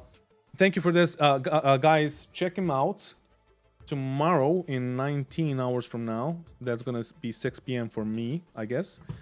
He's gonna be premiering this video. So yeah, you have the link. Check it out. Sub to Atlas, and because he's a nice guy, and because he's telling you like about facts more than like hopium and copium and all that shit. But yeah, thank you, Atlas. I gotta mute myself. I gotta end the stream, and Sounds good. I guess I'll see you tomorrow. Sounds good. Bye. All right, guys, there you have it. I'm really tired. I really wanted to react to Star Citizen, to IC or whatever it's called, but it's not out, and my dog is being rowdy. My girlfriend is about to open the door. So, thank you for watching. If you want to support me, Patreon, Super Chat, join button on YouTube, merch. There you go. And thank you to all my patrons that are supporting me to Patreon. Shut up, Lola. Shut up.